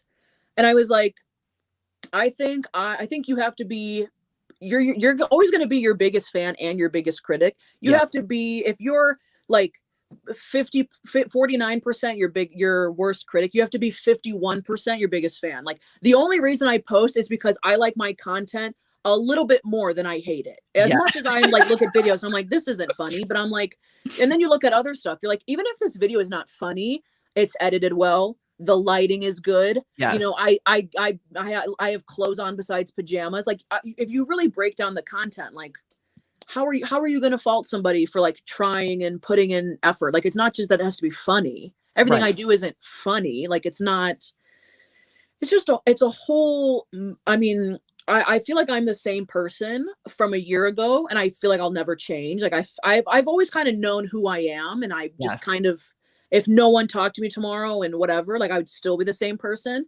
But the whole mindset of becoming a content creator, and how much I've learned from behind the scenes, and how much people are like, you're my role model, you're this. And then I get people like, you're the fattest, most like ugly, you're the unfunniest. I'm like, and yet a year ago, none of you could care less, you know, stuff like that. It's the personal attacks in women in content creation I see more than happen to male creators. I also saw a super chat from somebody who was sharing with us that they are in Ireland and things are taxed much more heavily based on sugar content. So they tax things based on how much sugar, which calls us back to the subway. Okay. But so I want to bring that up before it disappeared. I think being a content creator and so fast, going back and trying, we were talking about this yesterday. There's been some stuff popping off on Twitter with a case that I talk about here on the channel. And one of the things I said is for people, like, if you're on social media, more than just in a, hey, I'm on social media, I could shut this down tomorrow and walk away. Once it starts becoming work, you don't have as much of the option. I mean, you always do, but you don't have as much of the option as I'll just shut it down and walk away. I was telling people, like, get your different email addresses that aren't forward facing. The thing I wish I had known, like, the email address I started in college shouldn't be the email address connected to my YouTube channel, but it's too late to go undo it now. So those types of things. You really have to like forward think. And I mean, I never regret anything that happened this year and how fast it happened. Yeah. But me as a person who's like, I fully believe in putting in hard work gets you this. So when I turned around and had 1 million followers, I was like, I don't deserve this. I haven't made a bunch of content on here. I feel like I'm pulling the sheet over your guys' eyes, being like, yeah, maybe she's kind of funny. It's just imposter syndrome. And I have always been like, if you tell me what to do to get 1 million followers, whatever, I Yeah. will do it, and I will work so hard. And but when we turn around and stuff just happens, because that's how the internet works, and people are finding you, and everyone is connected through their phone. Yep. And, it's so hard to juggle. Like, am I supposed to be here? Is this supposed to be happening to me? And then my other part of my brain is like, let's go, let's make the content. Like, Yep. maybe you didn't have the content before, but like now you have all these people to show it to. Like, put the work in now. That's why I did the cactus wedding. That's why I ran with that idea. And that's why I did my aunt in training series. Like, I was like, these are all ideas that I have. So put the work in now and like show people that you're supposed to Yes. be here. Absolutely. And I think that's such tremendous advice. But also, the thing that struck me and about a lot of the content creators I've gotten to connect with, because the YouTube channel growing and the cases that I cover has allowed my channel to be a resource for other creators going, oh, I want to understand why Real Housewife Erica Jane is in bankruptcy all of a sudden. Like, can we talk about that? But the content creators I've gotten to connect with, because I found the space to be very friendly, is really people who are grounded in who they are. So they're like, this is kind of a weird experience, but they don't need the experience to validate who they are. It's like validating the work, not validating the person, is really where I found content creators that are grounded in like, oh, you liked this video I made. Oh, that subject didn't hit with y'all. Okay, we'll change it. But it's never like, oh, you like me. Oh, you don't like me. It's like, I'm just me. Sometimes my content hit. Sometimes my content's like, maybe not this one. Yeah, I think there's I don't know, it's a well-known quote, but it's like, I was listening to, I keep a book of quotes that are just about content creating, to be like, I love that. to look back. I have multiple quote books about different parts of my life, but one of them was, someone said on Twitter, they're like, you don't want to be famous. You want people to respect what you do. And I say, oh, 100%. Yeah. I said, if I wore a mask and no one knew me, but they were like, this video is good. That's why my favorite comments are like, I love how much time you put into this. I love how many angles you did. I love that shot of your dog, like that reaction shot. Those always hit harder, because I'm like, that's someone seeing the value of how much I put into it and like how much I care. Yeah. I mean, granted, my channel, I strive for comedy. Like, I'm not over here to like be a beauty channel, and I have never put much weight on looks. I just don't. My mom doesn't wear a lot of makeup. I don't wear a lot of makeup. It has never been ingrained to me, and somehow I like skipped past it in society for the most part, where I was like, I don't care about looks and dressing up. And that's fine if you do. That's completely fine. But you have to know who you are before the internet knows who you are. Yes. And it's something that I'm trying to hold on to so hard and be like, I know who I am. I don't care how many comments I read, good or bad. Like, I know at the end of the day who I am. And I think when people leave comments like, your friends must think you're so funny. And I said, I think my friends don't give a hoot and a holler. And I was like, I'm not making them crack up all the time. I'm just a normal person. I'm probably such a dud in real life. It's a job. I'm trying to make content. I'm with a goal in mind. So, just stuff like that. It's no, sharing the intentionality behind it too is something that we don't talk about. And I think content creators talk about it behind the scenes with each other, like what goes into a video, because a lot of us try to make it look effortless. Like, you don't want to watch me struggle to talk to you about something. You want to feel me coming in here, understanding a subject, talking to you. You want to feel the point of the story, the humor of the shots. You want to just be immersed in it. Exactly. The work, but it takes work behind the scenes to make it flow like that. And it's something that content creators, we don't always talk about it in the forefront, the work that goes into that. And that's one of the things about TikTok creation that's so fascinating to me, is like the planning, all of the shots, when you're like, no, we've got like 40 plus clips to get this edited together. That's a lot of editing work. Do you find editing to be fun and kind of relaxing, or does it stress you out? I hated editing in college. It's the vein of my existence, because I could just film something faster and then be like, here, edit it, like, but with my vision, whatever. I think with the setup I have, I use iMovie, which is free on Apple. I mean, it's like, yeah, I could get those expensive softwares and maybe I'll upgrade at one point, because I've used professional softwares in college, but it's like, it's free. And the more tricks I learn on iMovie, I think speaks volume to be like, and I made this in iMovie, and I did this and this, and I looped the system and found a loophole, and and exported it, then brought it back in and did this to it, and it's another level to be like, there's another quote I like is, start where you are, use what you have, do what you can. I mean, I didn't, you don't need people like, what do you film on? I was like, my phone. Like, it's not, and maybe it's not the best quality, but hey, it sure gets the job done, doesn't it? I mean, people are filming movies on these phones, though. I mean, we're not talking a Sidekick from 2005. Like, the phones are so good. They're so good. And I tell people with YouTube too, I'm like, you've got a phone. If you have a voice and a personality and a thought, just do it. I agree with you. I don't want people to don't spend on the setup. Do what you can with what you have. Yeah. Like, I just bought new lights that I'm waiting to come in because I'm using like a ring light. And I'm like, this thing is garbage. Like, and everyone's like, get a ring light. I was like, yeah, it does this job. But like, what about everything else? But I think another thing that I've learned so much this year is I have so much respect more for small creators than for people like me that TikTok was like, and here's a career, run with it. And because like with my YouTube channel, I'm really trying to build that up and do this and figure out, what exactly I want this channel to be. And if I was a smaller creator and it was like my goal to be a YouTube person, it is such a drag in the sense of like, you put all this time into this video, not a lot of people see it, and my videos do well. Like, it's not, but like on a scale, if I go to TikTok and 500,000 people see this, and I go to YouTube and 2,000 people watch my YouTube video, even though I spent 3 times the amount of time on YouTube and really had to do a crazy setup with my camera and this and that. Smaller creators, like, I understand like how that is such a toll on your mentality to be like, I do all this work and no one sees it. And the only thing you can do is keep making work. Yeah. It is, you have to be so strong up here to really be like, I believe in this. And this is, if enough people saw this, they would like it. And there's always a niche for me. And like I always say, I don't need all these followers. I'm just trying to carve out this little space for me to create. And if I can live and make that my own little career, that's fine. That's where I want to be. I don't need to be Charlie D'Amelio with 100 million. I mean, at some point, it doesn't matter. Right. Because it gets there. I think this was a fantastic comment. Lady Septis said, thank you for this discussion. The insight and advice you and Christine are sharing are really helpful and inspiring. Thank you, lady. I appreciate that. And I am trying to I know we're not getting to every super chat. I'm definitely trying to get them. I'm going to sweep a few more because people definitely wanted to share. Okay. I'm just babbling over here. As well. We got a Cheerios or donuts, don't at me.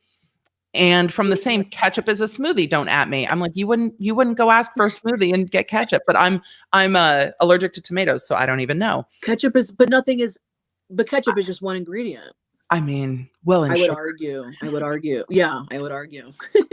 I would argue too. Smoothie requires more, but I absolutely appreciate kind of the breakdown of the insight behind content and content creation. I think the advice for everybody who was listening about having content before you hit is huge advice. Because when I had one video, I mean, my channel kind of saw it happen. I was on a Friday night live stream that I started doing during the pandemic, just literally like, let's chat about what shit popped off this week. Because what the fuck's even happening? There's no toilet paper anywhere in Los Angeles. This is weird. It's weird, right? Can't be together. Let's just get on the internet and talk about how weird everything is. And so at the end of October, I was like, you guys, we're going to get to 5,000 subs. I'm so excited. We've got like 100, 200 people on a live stream. I'm like, you guys, we're doing it. We're doing a thing. We're all here together.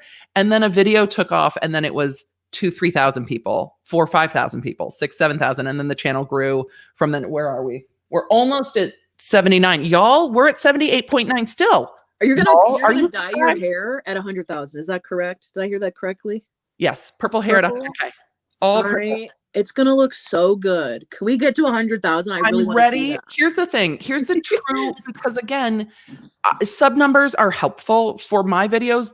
YouTube pushes them out because of watch time, because they're in longer form content. So Mhm. having a backlog of content, when that one video did well and people started finding me, they started going back and watching the back content. So then Mhm. everything that went out, YouTube was like, oh, people are hanging out here. Cool. Go watch this more because people are hanging out here. Then for 50,000, I did an ASMR video for for the reading of the Constitution to put Yeah. that Oh, on I the love legal that. ASMR channel, and people are like, "This is fantastic," and we've had fun with it. But my oldest is like, "Look, mom, I mean, I know you like the YouTube thing and you are doing YouTube almost exclusively and then consulting work." He's like, "But until you get a play button, you're not really like a real YouTuber." And I'm like, I need Okay. to go out with my junior high school student. Like that's literally where it is. I love our law nerds. I'm the amount of people we have such an amazing conversation and so much fun, which is why you got looped into our Twitter wild of everybody being like, we want to talk about it. We want to talk about it. But Yeah. clout for my 13-year-old, and then my 8-year-old has a very dry and savage sense of humor. And so I've got the little sub counter because we've been keeping track, and then subs that find my videos go back and are like, wait, on that video, it was like at 16. I was like, I know, it's crazy. I know. So we're just kind of tracking the progress. And he's like, but mom, like the YouTubers I watch all have an M after their number. Like, why do you have a K after your number? And I'm like, Okay. Okay, let's just pack it up. I guess we're not. Yeah. you're right. You're right, buddy. I do have a K after my number and not an Yeah. M. Thanks. So my kids have definitely kept me honest with it. My neighbors have started being like, "Oh my God, no, on Friday nights we like put up your live stream on the TV and like watch while we're eating dinner." I'm like, "Really? You want to watch my goofy ass?" The weirdest thing I had with that is on Friday I still stream on both Facebook and on YouTube because my parents cannot figure out the YouTubes. Oh. And they like watching Friday Night Live on Facebook. And my dad always pops in and says hello. And one of my dad's friends was watching the stream and saw me pull it up on screen and texted him, wait, Emily's your daughter? Because that's my maiden name. Oh, okay. I'm Baker now, but now my parents' friends are reaching out to them going like, wait, Emily Baker is actually like your daughter. Like, really? So Yeah. it's been a very interesting transition as people have like started. Yeah. And it's nuts. And I mean, just talking yesterday and, hearing Yep. today, like the community that you have built, like you seem very tapped in.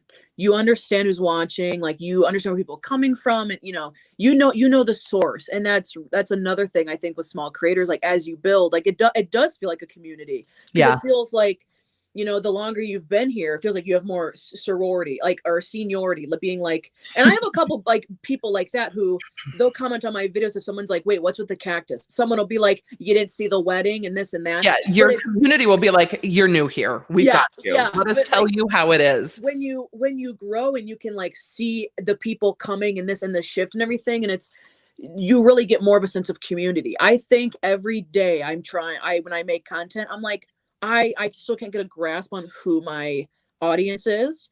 When I look at analytics and it's women in this age group, and I was like, that means nothing. And Right. I said, are these nurses? Are these teachers? Are these moms? Are these aunts? Like, it's so important. I think for a long time you can have a blind eye to who your audience is and just generalize them, but it really makes more sense to understand like who keeps coming back. Who's watching this? Like people are like, I put it on when I fold laundry. I'm like, okay, so my audience is like doing chores, need a background noise. Yeah. I fill that void. And that's fine. But I'm always trying to extract that data and build a community like yours to be like, I know where we're coming from. I know that you were doing this and that, and now the neighbors are watching and stuff like that. And it's always a goal of mine to like figure out who I'm talking to. Yeah, it's been really, the community part has always been my goal on YouTube, because when I started YouTube, God, it feels like ages ago now, but when I was still working as a district attorney and I was doing like some tech reviews and unboxing because I was going through back surgeries. And so I was stuck at home. I couldn't talk about law stuff. All my friends and acquaintances are at work all day. And because of by that point, I was in my later 30s. And so like literally everybody's at work all day. And I'm like, I have no one to hang out with. I have no one to talk to. And started kind of going into the tech tube space because I couldn't talk about law because I was hired as a DA. Yeah. So YouTube was really a sense of community. And I've always approached it from that. And then I was with my friend Warren, who we've chatted with, who everybody in the chat knows as Octonation, and we were at a small mastermind, and the Kanye West contracts started popping off on Twitter, and I was freaking out. I was like, you guys, oh my God. You guys, oh my God. And people are like, what? And I'm like, no, I'm screenshotting stuff. I'm like, there's no way some lawyers aren't on the phone immediately, like take these down. And then he's like peeing on a Grammy. And I'm like, you guys, Kanye West is leaking all of his own contracts onto the internet. Like, these are hundreds of thousands of dollars worth of contracts that we would never get to see. But for him just being like, here's this, here's that. And my friend Warren is like, will you stop talking to people who are like, I don't even know what you're talking about, and just go in front of a camera and find your people who also want to be like, oh my God, y'all, shit's going down. Yeah, I love that. When you were talking, so because I mean, I'm still like new to your channel, and it takes me a second to backlog, watching your well, my content's fuck long. And I was like, okay, I was putting it on as I was editing, and I like looked over, and my phone was like 10% battery. I was like, I need to plug. I was like, I need an extender. I can't. We're in the middle of the video. I was listening to your Trisha Paytas video for like a snippet yesterday. I was getting coffee. I just wanted to ask you, like, do you in your mind subscribe more to social media drama, or do you like to look at it with the ramifications of like the legality and what this means moving forward? Like, do you necessarily like all the drama and the nitpicking and the cattiness, or do you like it for the bigger? I watch it because I got sucked into BeautyTube sometime around Dramageddon 1 because I liked the commentary channels. And so I got pulled in with the commentary community, and then was like, oh, and now I want to see what these people are up to. I love the ongoing like telenovela of it all. And it's fascinating watching how people respond to stuff. On YouTube, I really do keep it to breaking down contracts. I like the pop culture law.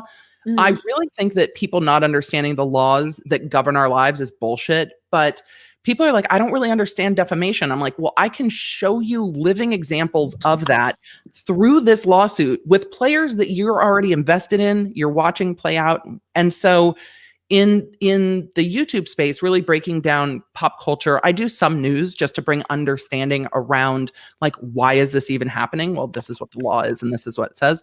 When I'm on Instagram, I really felt strongly about what was happening to Trisha Paytas in talking about the kind of digital and virtual assault and that assaultive behavior online, because everybody watched it happen. And some people are like, this is tea. I'm like, a lot of what she does is trolling. This thing is not tea. Like this, and that's just coming from a background of how can we make this thing that happened a moment where we can talk about what that looks like. Because whether you've experienced it or whether you're a parent and your kid in junior high is going to experience it, because I can't even imagine junior high with social and somebody's like calling you out in a class Discord server or screaming about you on Instagram that way. It would feel so much more personal when everyone sees you being embarrassed or assaulted or what have you. So I love the pop culture stuff because it's so easy to tell the story through things that are playing out. I mean, people are watching the Erica Jane from Real Housewives, divorce plus bankruptcy plus federal investigation plus criminal investigation.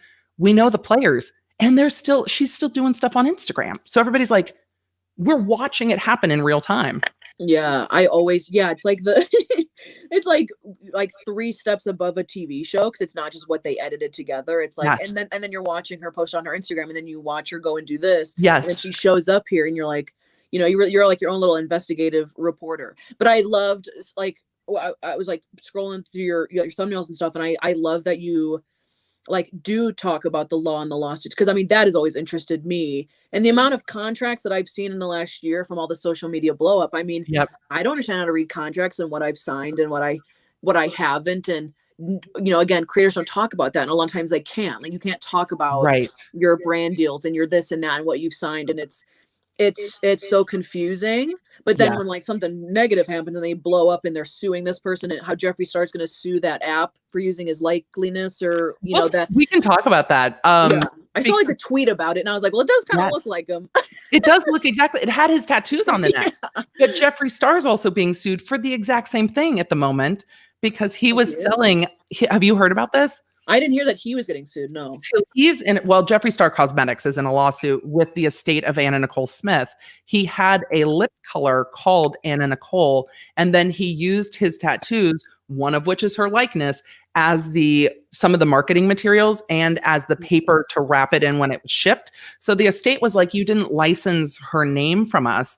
And the shade, he's talked in public, the shade was taken and created from photographs of her to match the red shade that she wore, and that should be licensed. And so they're trying to settle it. There was just a document filed saying that they're trying to go to mediation with it to settle it, to pay licensing, which is the right thing to do if somebody uses your name or your likeness. And California has very strong rules with regards to name and likeness for deceased celebrities as well, because it's California. So he's being sued for the exact same thing. So when that popped up, I was like, oh, isn't that interesting? Because that's exactly what these things kind of parallel. But people are like, I never even thought about name and likeness and apps. There was a huge case with EA Sports when they did the college football games, because they would use all these college athletes and D1 football players and their names and likeness, and they didn't license any of them. They didn't pay the schools, they didn't pay the kids, and they stopped making the game after the lawsuit. That's like, okay, TikTok has the what do you mean? Is that the game? No. Yeah. And I get tagged all the time. They're like, there's like a card of me in the game. And I said, no, it's Brittany Broski, which I get compared to a lot. Right. But they're like, did you get money for that? Did they ask you? And I said, well, obviously it's not me, so no. But I was like, is that the same? Yes. Doesn't TikTok own your accounts and whatever? Do they but have it to it owns some of your content, but not the right to your name and likeness. Okay. So then I had heard how she became a meme with the kombucha faces. I mean, I had heard, once isn't it kind of like the rule of thumb? Once you become a meme and it gets out of hand, it's so hard to reel back in that's my likeliness. And there's so many sources of it, and there's so much garbage out there using it that it's so hard to claim it and reel it back in when it's gone. It can be very expensive to reel it back in. But when you have a particular company, if What Do You Meme is making a physical game with it on it, there should be licensing there. But a lot of creators are like, the amount of time and stress and money it's going to cost me to find a lawyer, I don't know if it's worth it. This happened. I was obsessed with this case too, because as a DA, we loved the Honey Badger voiceover of the actual Honey Badger. This is the Honey Badger. He don't give a shit. Viral from like 2006, 2007, like OG YouTube days. Yeah. And he trademarked a number of the phrases, but not all of them. And so Hallmark made cards in kind of the derivative other phrases. And he ended up in litigation for years with Hallmark over using Honey Badger Don't Give a Shit, which was his like viral moment. But I don't think creators think about it when something goes viral, like, oh shit, I need to start trademarking this. Like, who do you even call for that? Like when you're at home going, oh my God, now I have 250,000 subs. Like, do I need to trademark Aloe the cactus? Like, do I copyright on the likeness of my cactus? Like, that's not the first thing you think of. The first thing you think of is like, I don't want my neighbors to know who I am. Yeah. Oh, 100%. Yes. Yeah. Yep. And it's because you just have an experience. I know I didn't have anything to trademark before. And, I that's a whole nother side of the business. But okay. So with the Hallmark and with Jeffree Star using her likeness and all. So what is the game in the business, in the legal world? There's no one that looked at Jeffree Star's product and said that's going to be a lawsuit, or they do it and they just hope that they're going to win on the what is the thought process? Because sometimes you're like, that seems obvious, they shouldn't do that, that sounds like it's going to be a legal battle, yada yada yada. But is it sometimes like they're just poking the bear and they're hoping that you say poking the bear? We're dealing with a lawsuit here where one of the members of the lawsuit got 4 cease and desists. And so we say poking the bear quite a lot. With Jeffree Star stuff, I don't know if he runs everything through corporate counsel. Like he has counsel. I don't know if he runs everything through them. What I would have preferred, like if I'm the lawyer of Star Cosmetics, which not, but if I were, I would be like, look, you need to run shade names and product names by us so that we can run a check on it. And I know they did that with the conspiracy palette because they wanted to call something like root beer, and root beer can't be used because it's trademarked for certain things. I'm like, who's got root beer trademarked for makeup already? Okay, AW, we see you, you go. Yeah. But it becomes, there's only so much real estate in the intellectual property space. So it becomes this grab of intellectual property. If you think something might hit in the creator space, it's like, oh, I said this thing. And it's like, oh, is that going to take off? Do I want to make merch out of it? Could it be a book title? Like, how much does it identify my brand? And do I need to grab that real estate because then you can license it and it becomes an asset of your company? And then down the road, if you're like, look, I'm passing on the rights on Christine Snaps. I'm writing my own, late night show. We're doing the air horn noises. We don't need some of this stuff anymore. You can sell the rights to that. And there's value in ownership of that intellectual property because there's only so much of it. So gotcha. Okay. For me, the play is to run it by. Like, I get suggestions. I say shit and people are like, we need merch that says this. I'm like, I need to run a trademark search on it before I put it on a shirt. Because I say, we've got a lot, they're scrolling in the chat. We have a lot of catchphrases here on the channel. So it's one of those things where I'm like, let me run a trademark search. Let me see what I want to do. Because what you'll see is they pop up. I'm sure you've had stuff pop up on Etsy that's like your cactus and stuff, but it's not you. Oh yeah. My name. Yeah. Someone made full on merch and it's like Christine Snaps merch. And they had the audacity to send me some.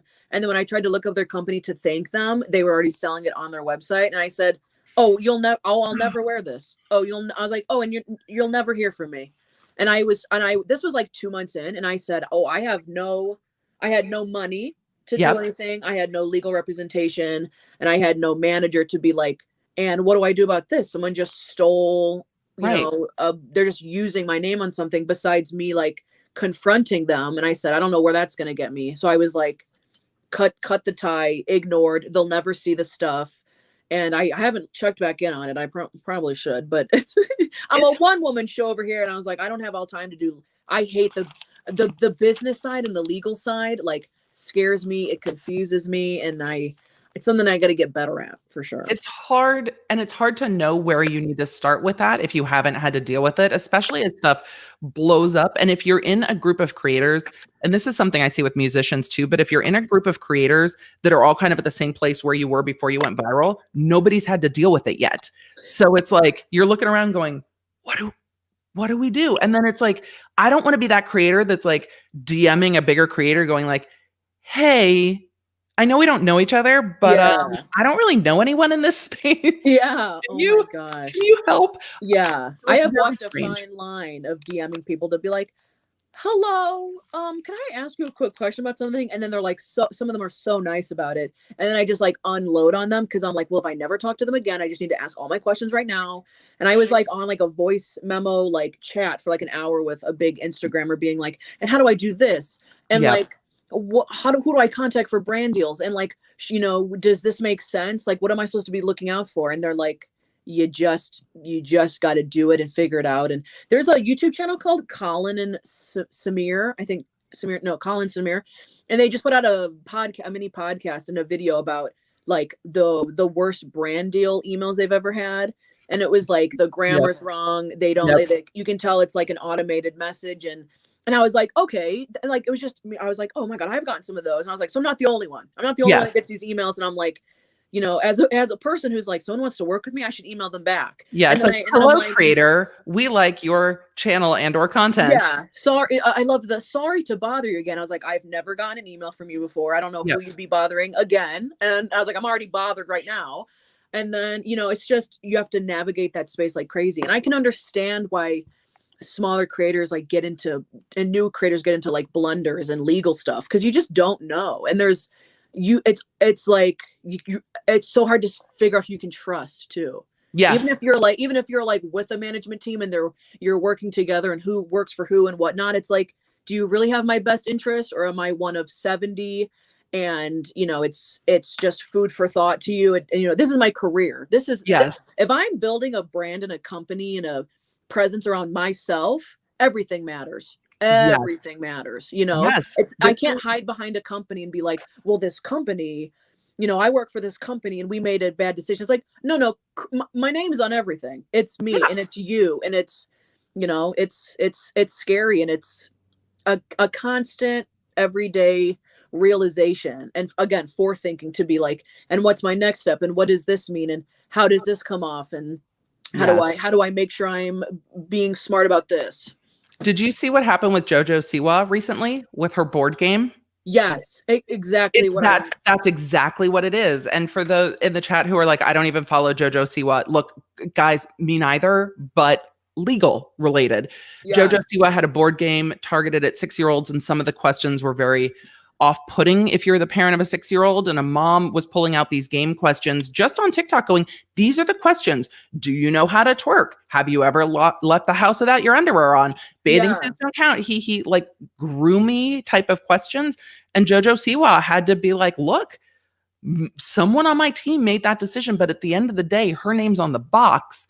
I'm sure behind the scenes, lawyers are calling lawyers going, how the fuck did this happen? This is brand damaging. Yeah. JoJo Siwa is the one who has to get on camera and be like, look, I didn't approve this that has my name on it, which is also embarrassing. Yeah.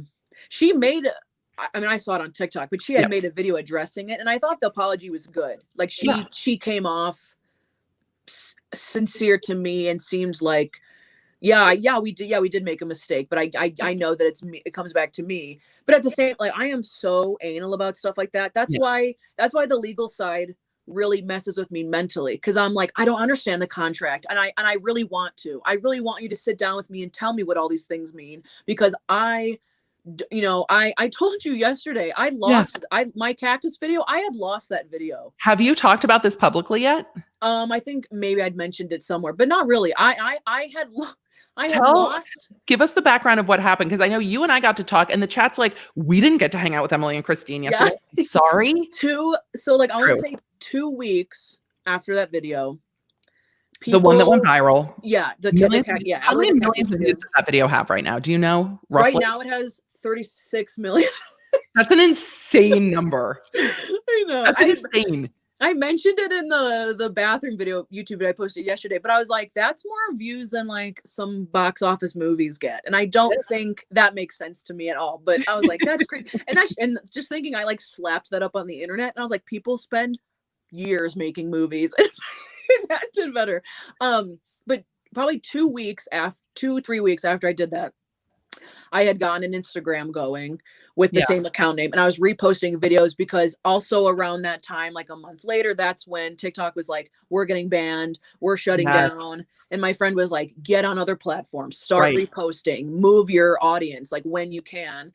And I've done, I want to say I've done a really good job of that. My Instagram account is like, we're at like the high 640,000. And when I look at other TikTokers, I'm like, they're not moving people like somehow I did. And it was some other branding on the side that I had done. But about 3 weeks in, I'm getting DMs from people and other pages being like, we'll repost your video with credit, whatever. And I was like, oh my God, that's like more exposure. I was like, is that a good idea? Should I do that? And then a couple of them were like, sign this release and we'll, throw it up. And it was some big companies. And I was like, oh my gosh, cool. And I'm like I look at this release. I'm not really looking at it. I don't know what I'm supposed to be looking for. Yep. I don't know what exclusive versus non-exclusive means yet. And I'm like, what? And then some big company, not necessarily like being in social media, but big, like behind the scenes, and they do a lot of claiming and stuff like that. Mm-hmm. They had done the same thing, and I signed a thing, and I signed away the video, the rights to it. Yeah. Essentially everything. I couldn't use it. I have made merch off of it. I couldn't repost, whatever. Right. And you lost ownership of it. They owned that intellectual property. Yeah. And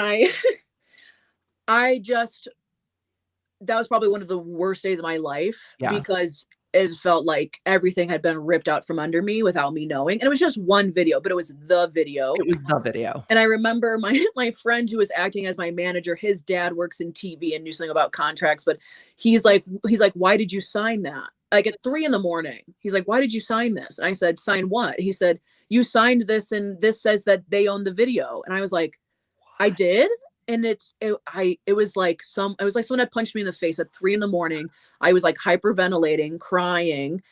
And I was like, oh my God, I threw it away. I don't have it. I can't even tell other pages that they could repost it, because I don't even own it anymore. Right. And I didn't know what to do. And I was like crying, and I wanted to quit right there. And I was like, I don't want to do this anymore. And I was like, for someone to come in and pull the wool over my eyes and to steal my steal my video. And I was Yeah. like, I don't want to do this. I don't like this world. I don't like where people are trying to manipulate me and whatever. Like, I just want to be left alone.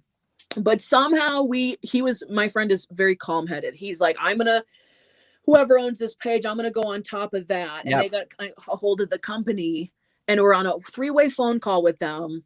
And his dad's looking at the contract, and they're texting me, and he goes, we would like the video back. And the company goes, okay, but people have posted it to YouTube. If you let us work with you and we keep, ownership of it, we can start claiming money of people that are making off of it, and yada, yada, yada.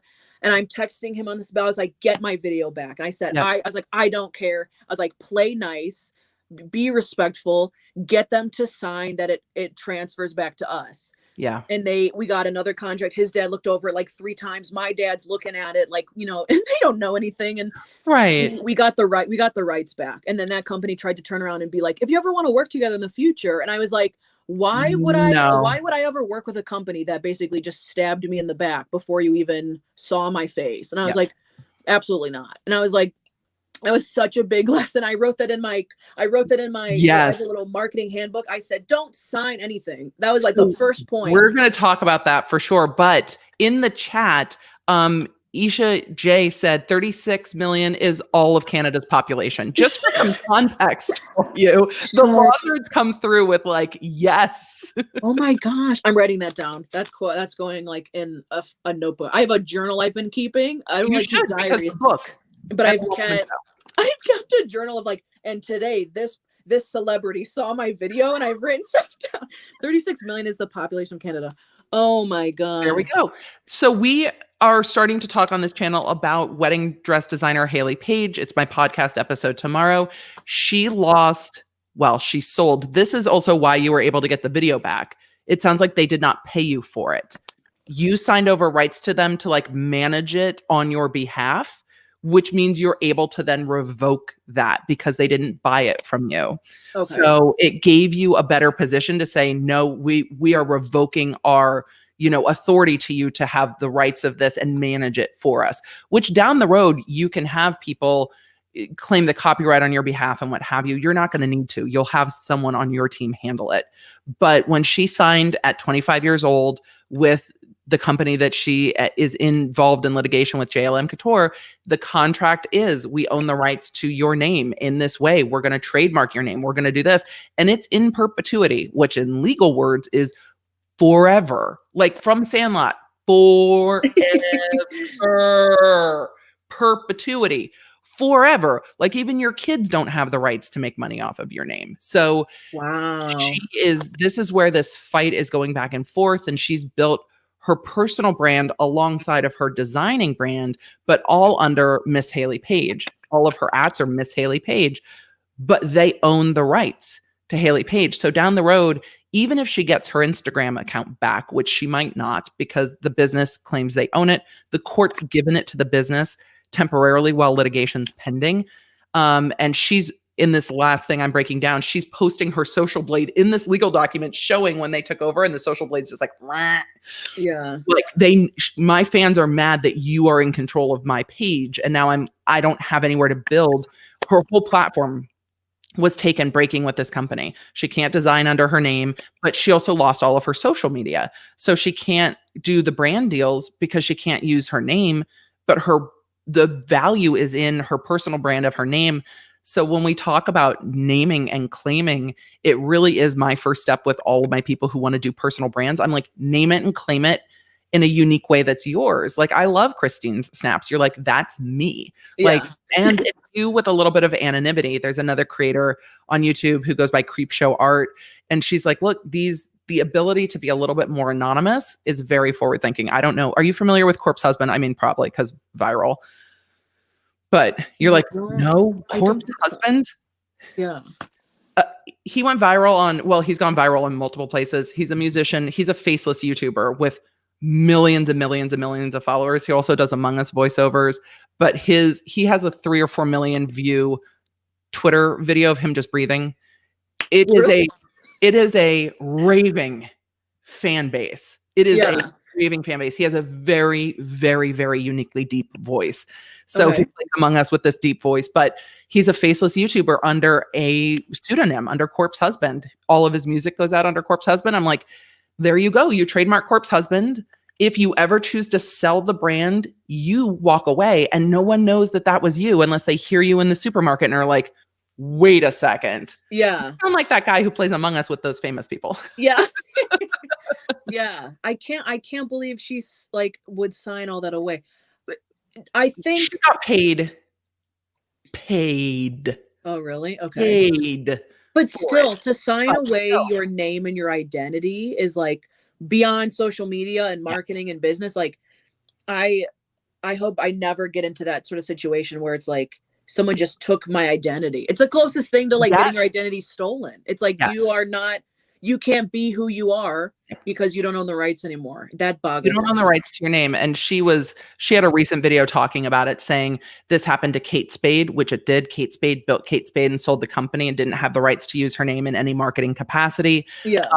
Same with like Bobby Brown makeup. And the same thing happened to Prince. It's why he changed his name to a symbol, because his record label owned the rights to Prince. Yep. I don't know any of that. Yeah, I'm glad.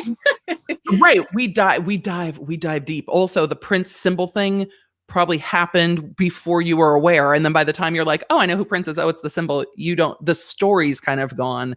But this happens in the recording industry all the time, where people sign contracts, and in the recording industry, contracts where the contract holder, the label, can extend your contract. So you're like, this happened to Kesha. I don't want to work with you anymore. Exactly. I think you're awful. And they're like, that's adorable.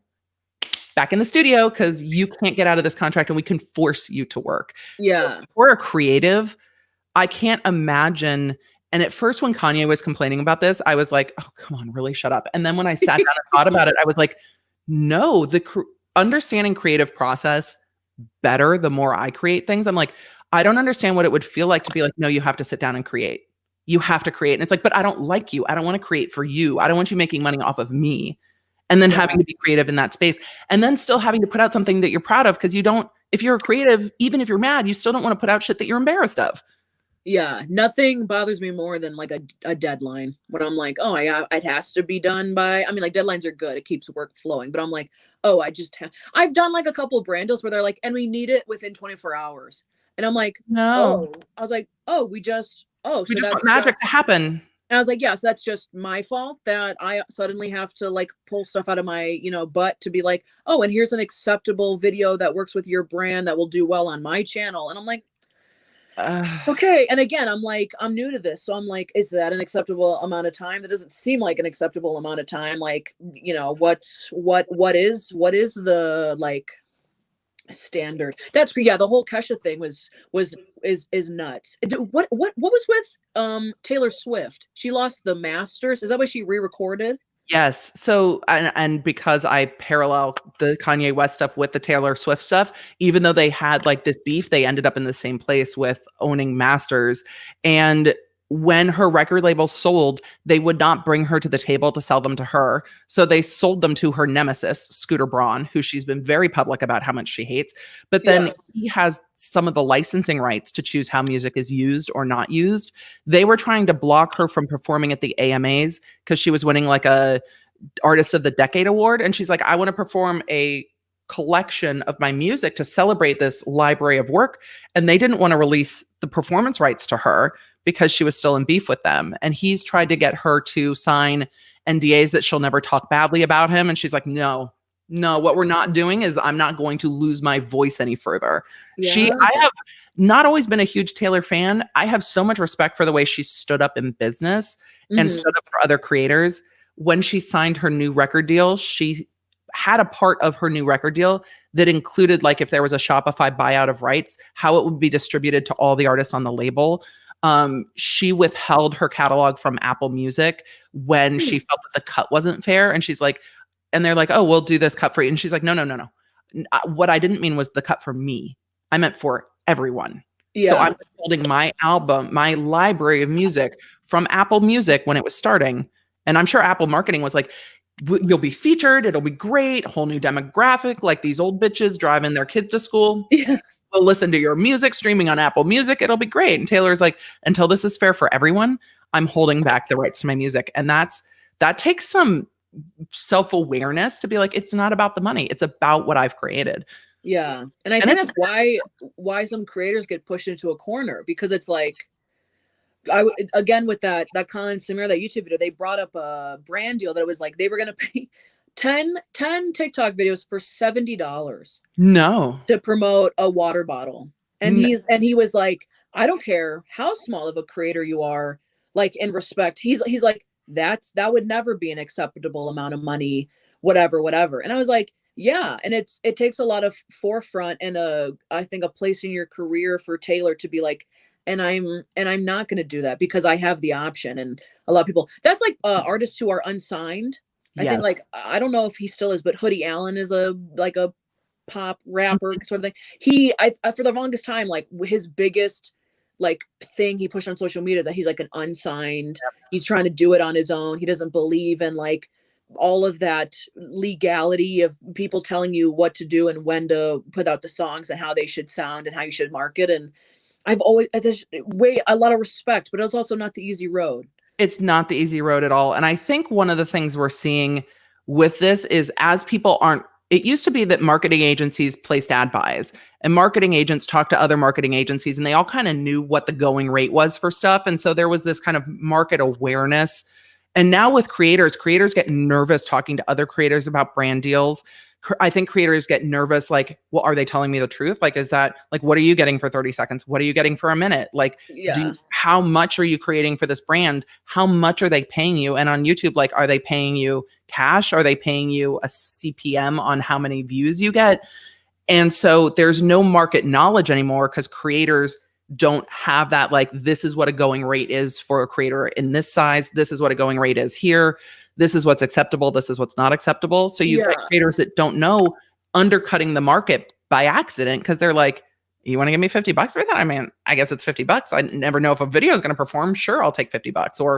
Or even, oh, you want to give me $1,000 for 15 seconds? Like, that seems bananas to me. It's like, right, but this other creator is going to undercut it at $100, and then this other creator is going to be like, no, $5K or I'm not, we're not chatting. Yeah. It's like, if we were all on the same page a little bit more, maybe it would regulate out in a creator and to benefit creators. But that's also, if you look at media in general, I mean, I feel like when you look at TV and slots for commercials and Super Bowl, like, they have it pretty regulated in the sense of like, this is how you do it. This is like what people are paying, yada, yada, yada. It seems like it's like a little old and stale, but it's figured out. Then when you look at social media, you're like, well, Instagram versus Facebook versus YouTube versus this type of ad versus like a post versus a story versus is the video dedicated to it? Are you just putting the product in? Like, is it product integration? There's just so many different avenues to take. So you have to know your worth and how much time you're putting in versus like other people who just slap videos together. I mean, is my channel worth more because I put more time into the videos, or yada, yada, yada. And then you look at, and I thought when I had started social media, and I was like, I've seen Instagram ads for years. I thought they had it figured out. I thought behind the scenes, everyone was like, and it's this much for an Instagram ad based on two things: engagement, followers, done deal, whatever. Right. And then once I saw TikTok, and it boomed during the pandemic because everybody's at home. Everyone's at home, and it benefited me tremendously. But then I'm talking to other creators, and they said TikTok is the Wild West. TikTok, people aren't claiming that it's an ad. They're not doing hashtag ad. They're crazy. They're not following the rules. Copyright music is all over the place. There's loopholes to like use songs but not give credit, and they're like, they don't have it figured out. And I managers who I was talking with, just calling me up, checking in on me, seeing who I was flat out asking them, like, what's up with TikTok? And they said, they're like, businesses don't understand TikTok. They haven't wrapped their brains around it yet. Right. They don't know what to offer you and what it's going to do for them. So you got to play the game. And I'm like, okay, I thought you guys had this figured out already. They're like, no, businesses are now just catching on. This was like in February, a year ago. Businesses are just catching on to the potential You know, was it Dog Face 420 with the Yeah. cranberry juice? Are you kidding? Like, and he didn't, that wasn't a brand deal when he rode around on a skateboard with a thing of cranberry juice. Just the luck of the draw, all the day, brand the deals time. now. And then he's got every celebrity in the world with the Ocean Spray. Ocean Spray is sitting there going, oh, thank God. But what if, like, Dogman doesn't seem to be very super controversial, but he does smoke a ton of weed on his TikTok. What if Ocean Spray's like, our investors are not cool with being aligned in this way? Like, it's very interesting how that works. Because if you're on a show on Bravo and one of the housewives is like, I just want to drink from my cup, they will blur this on TV because they don't have the rights to show it. But on TikTok, it's fair game. I was at a media law panel a number of years back, and they were talking about how the movie industry was trying to work with influencers. And so it's all the lawyers from the major movie studios talking about the lack of brand management and how the lawyers trying to do brand deals for the studio are trying to interface directly with like 20-year-olds, and how the disconnect happens, and then how like they don't get what they thought they expected, but they're not translating lawyer to creator. So the creators aren't sure what's expected of them either. And they're still struggling to catch up. And then some creators are like, oh, you're going to fly me to Hawaii for this brand deal? Okay, yeah, but are they going to pay for where you stay? Are they going to pay for food? Like, yeah, they flew you out there, but how much are you going to spend? Are you getting paid? Because you can't pay your rent with a flight to Hawaii, even though it's really cool on your Insta. Yeah. And it's like, with the Dog Face 420, that the guy that did the video, it's, I mean, you see how much more, I mean, a brand, the way that went viral and the amount of celebrities and the amount that their stock and their sales went up. Who in that boardroom turned around and said, he smokes too much weed, we got to pull back, this can't be our thing? No, the company now bends and bends around this while it's happening, whatever. It's so, they sent him a truck in their brand color. Yeah, I don't even in their brand color. I see him going so many. I see him on Instagram sometimes. I see him going so. I think we're friends on TikTok. I see him go so many. I bet you're friends on TikTok. You have, and he's on all these trips, and you can tell like everything is like he did so many brand deals that he has like money. But it's crazy to be like, you're gonna wrap your company around me because I went viral and did this and did that and yada yada yada. You know, it's just it's crazy, the power of social media and the internet, and it happens all the time. It happens all the time. That stuff like that goes viral, and all of a sudden cranberry juice manufacturers like, okay, now we have to make 75 more cases because now it's. And my kid's coming home going, what's with this like song with people skateboarding, drinking stuff? Because his friends are on TikTok. My kid's not. His friends are on TikTok, and he's like, what is this music? And I'm like, oh my God, that's right. Because you don't know who Fleetwood Mac is. Okay. Which is why Fleetwood Mac is like, hey-oh, whole new generation of people introduced to our music. It works for them. I have like literally 4 TikToks because I don't understand TikTok. I do like Instagram Reels. And one of them is me drinking a Starbucks to the song in the car. I'm like, I can do this. I can do this. I don't skateboard, but I'm going to even do this because it's fun. It was such a mixture of so many things. Not that many people were drinking cranberry juice. It's kind of like, why is he drinking? He's on a skateboard, which is like everyone. I think skateboard culture. Yeah, it's a vibe. The song's a throwback, so you got an older audience watching. I think like it must have been like a nice day out. It hits, and it was easy trend. It was just like, but it also gives you vibes. Like you watch it, you're like, I feel it. I get what he's going for. Yeah, and I can easily sit there and watch 50 other celebrities do it too. Like it's not gonna bug me or be like, oh, this again. I'm like, okay, cool. Like what's their take on it? Like, with are they gonna eat shit at the end? Because I like the ones where everybody falls off the skateboard. Those are the ones I like. The people who tried the fails. I loved the fails. Yeah, exactly. We are coming up on almost 2 hours. And though I feel like we could probably talk forever, I feel like that's definitely our thing. You probably have stuff to create. The mods got a late night call to ride last night, and we went live with regard to one of the cases where new documents dropped. So the mods are like, we have ridden. Yeah. We are 2 hours in. Christy, please tell everybody where to find you and kind of where you are on each channel and kind of your vibe on each of your socials. Yeah, you can. So on my TikTok is at Christine's _snaps. That's where I post like a majority of content, daily content, skits and bits and an insight onto what I'm like doing with my life. If you don't have TikTok, and Instagram is a real good, it's kind of like a copy and paste that I do on my Instagram, which is at Christine's_snaps with an extra S on the end, because I couldn't get the original what I had.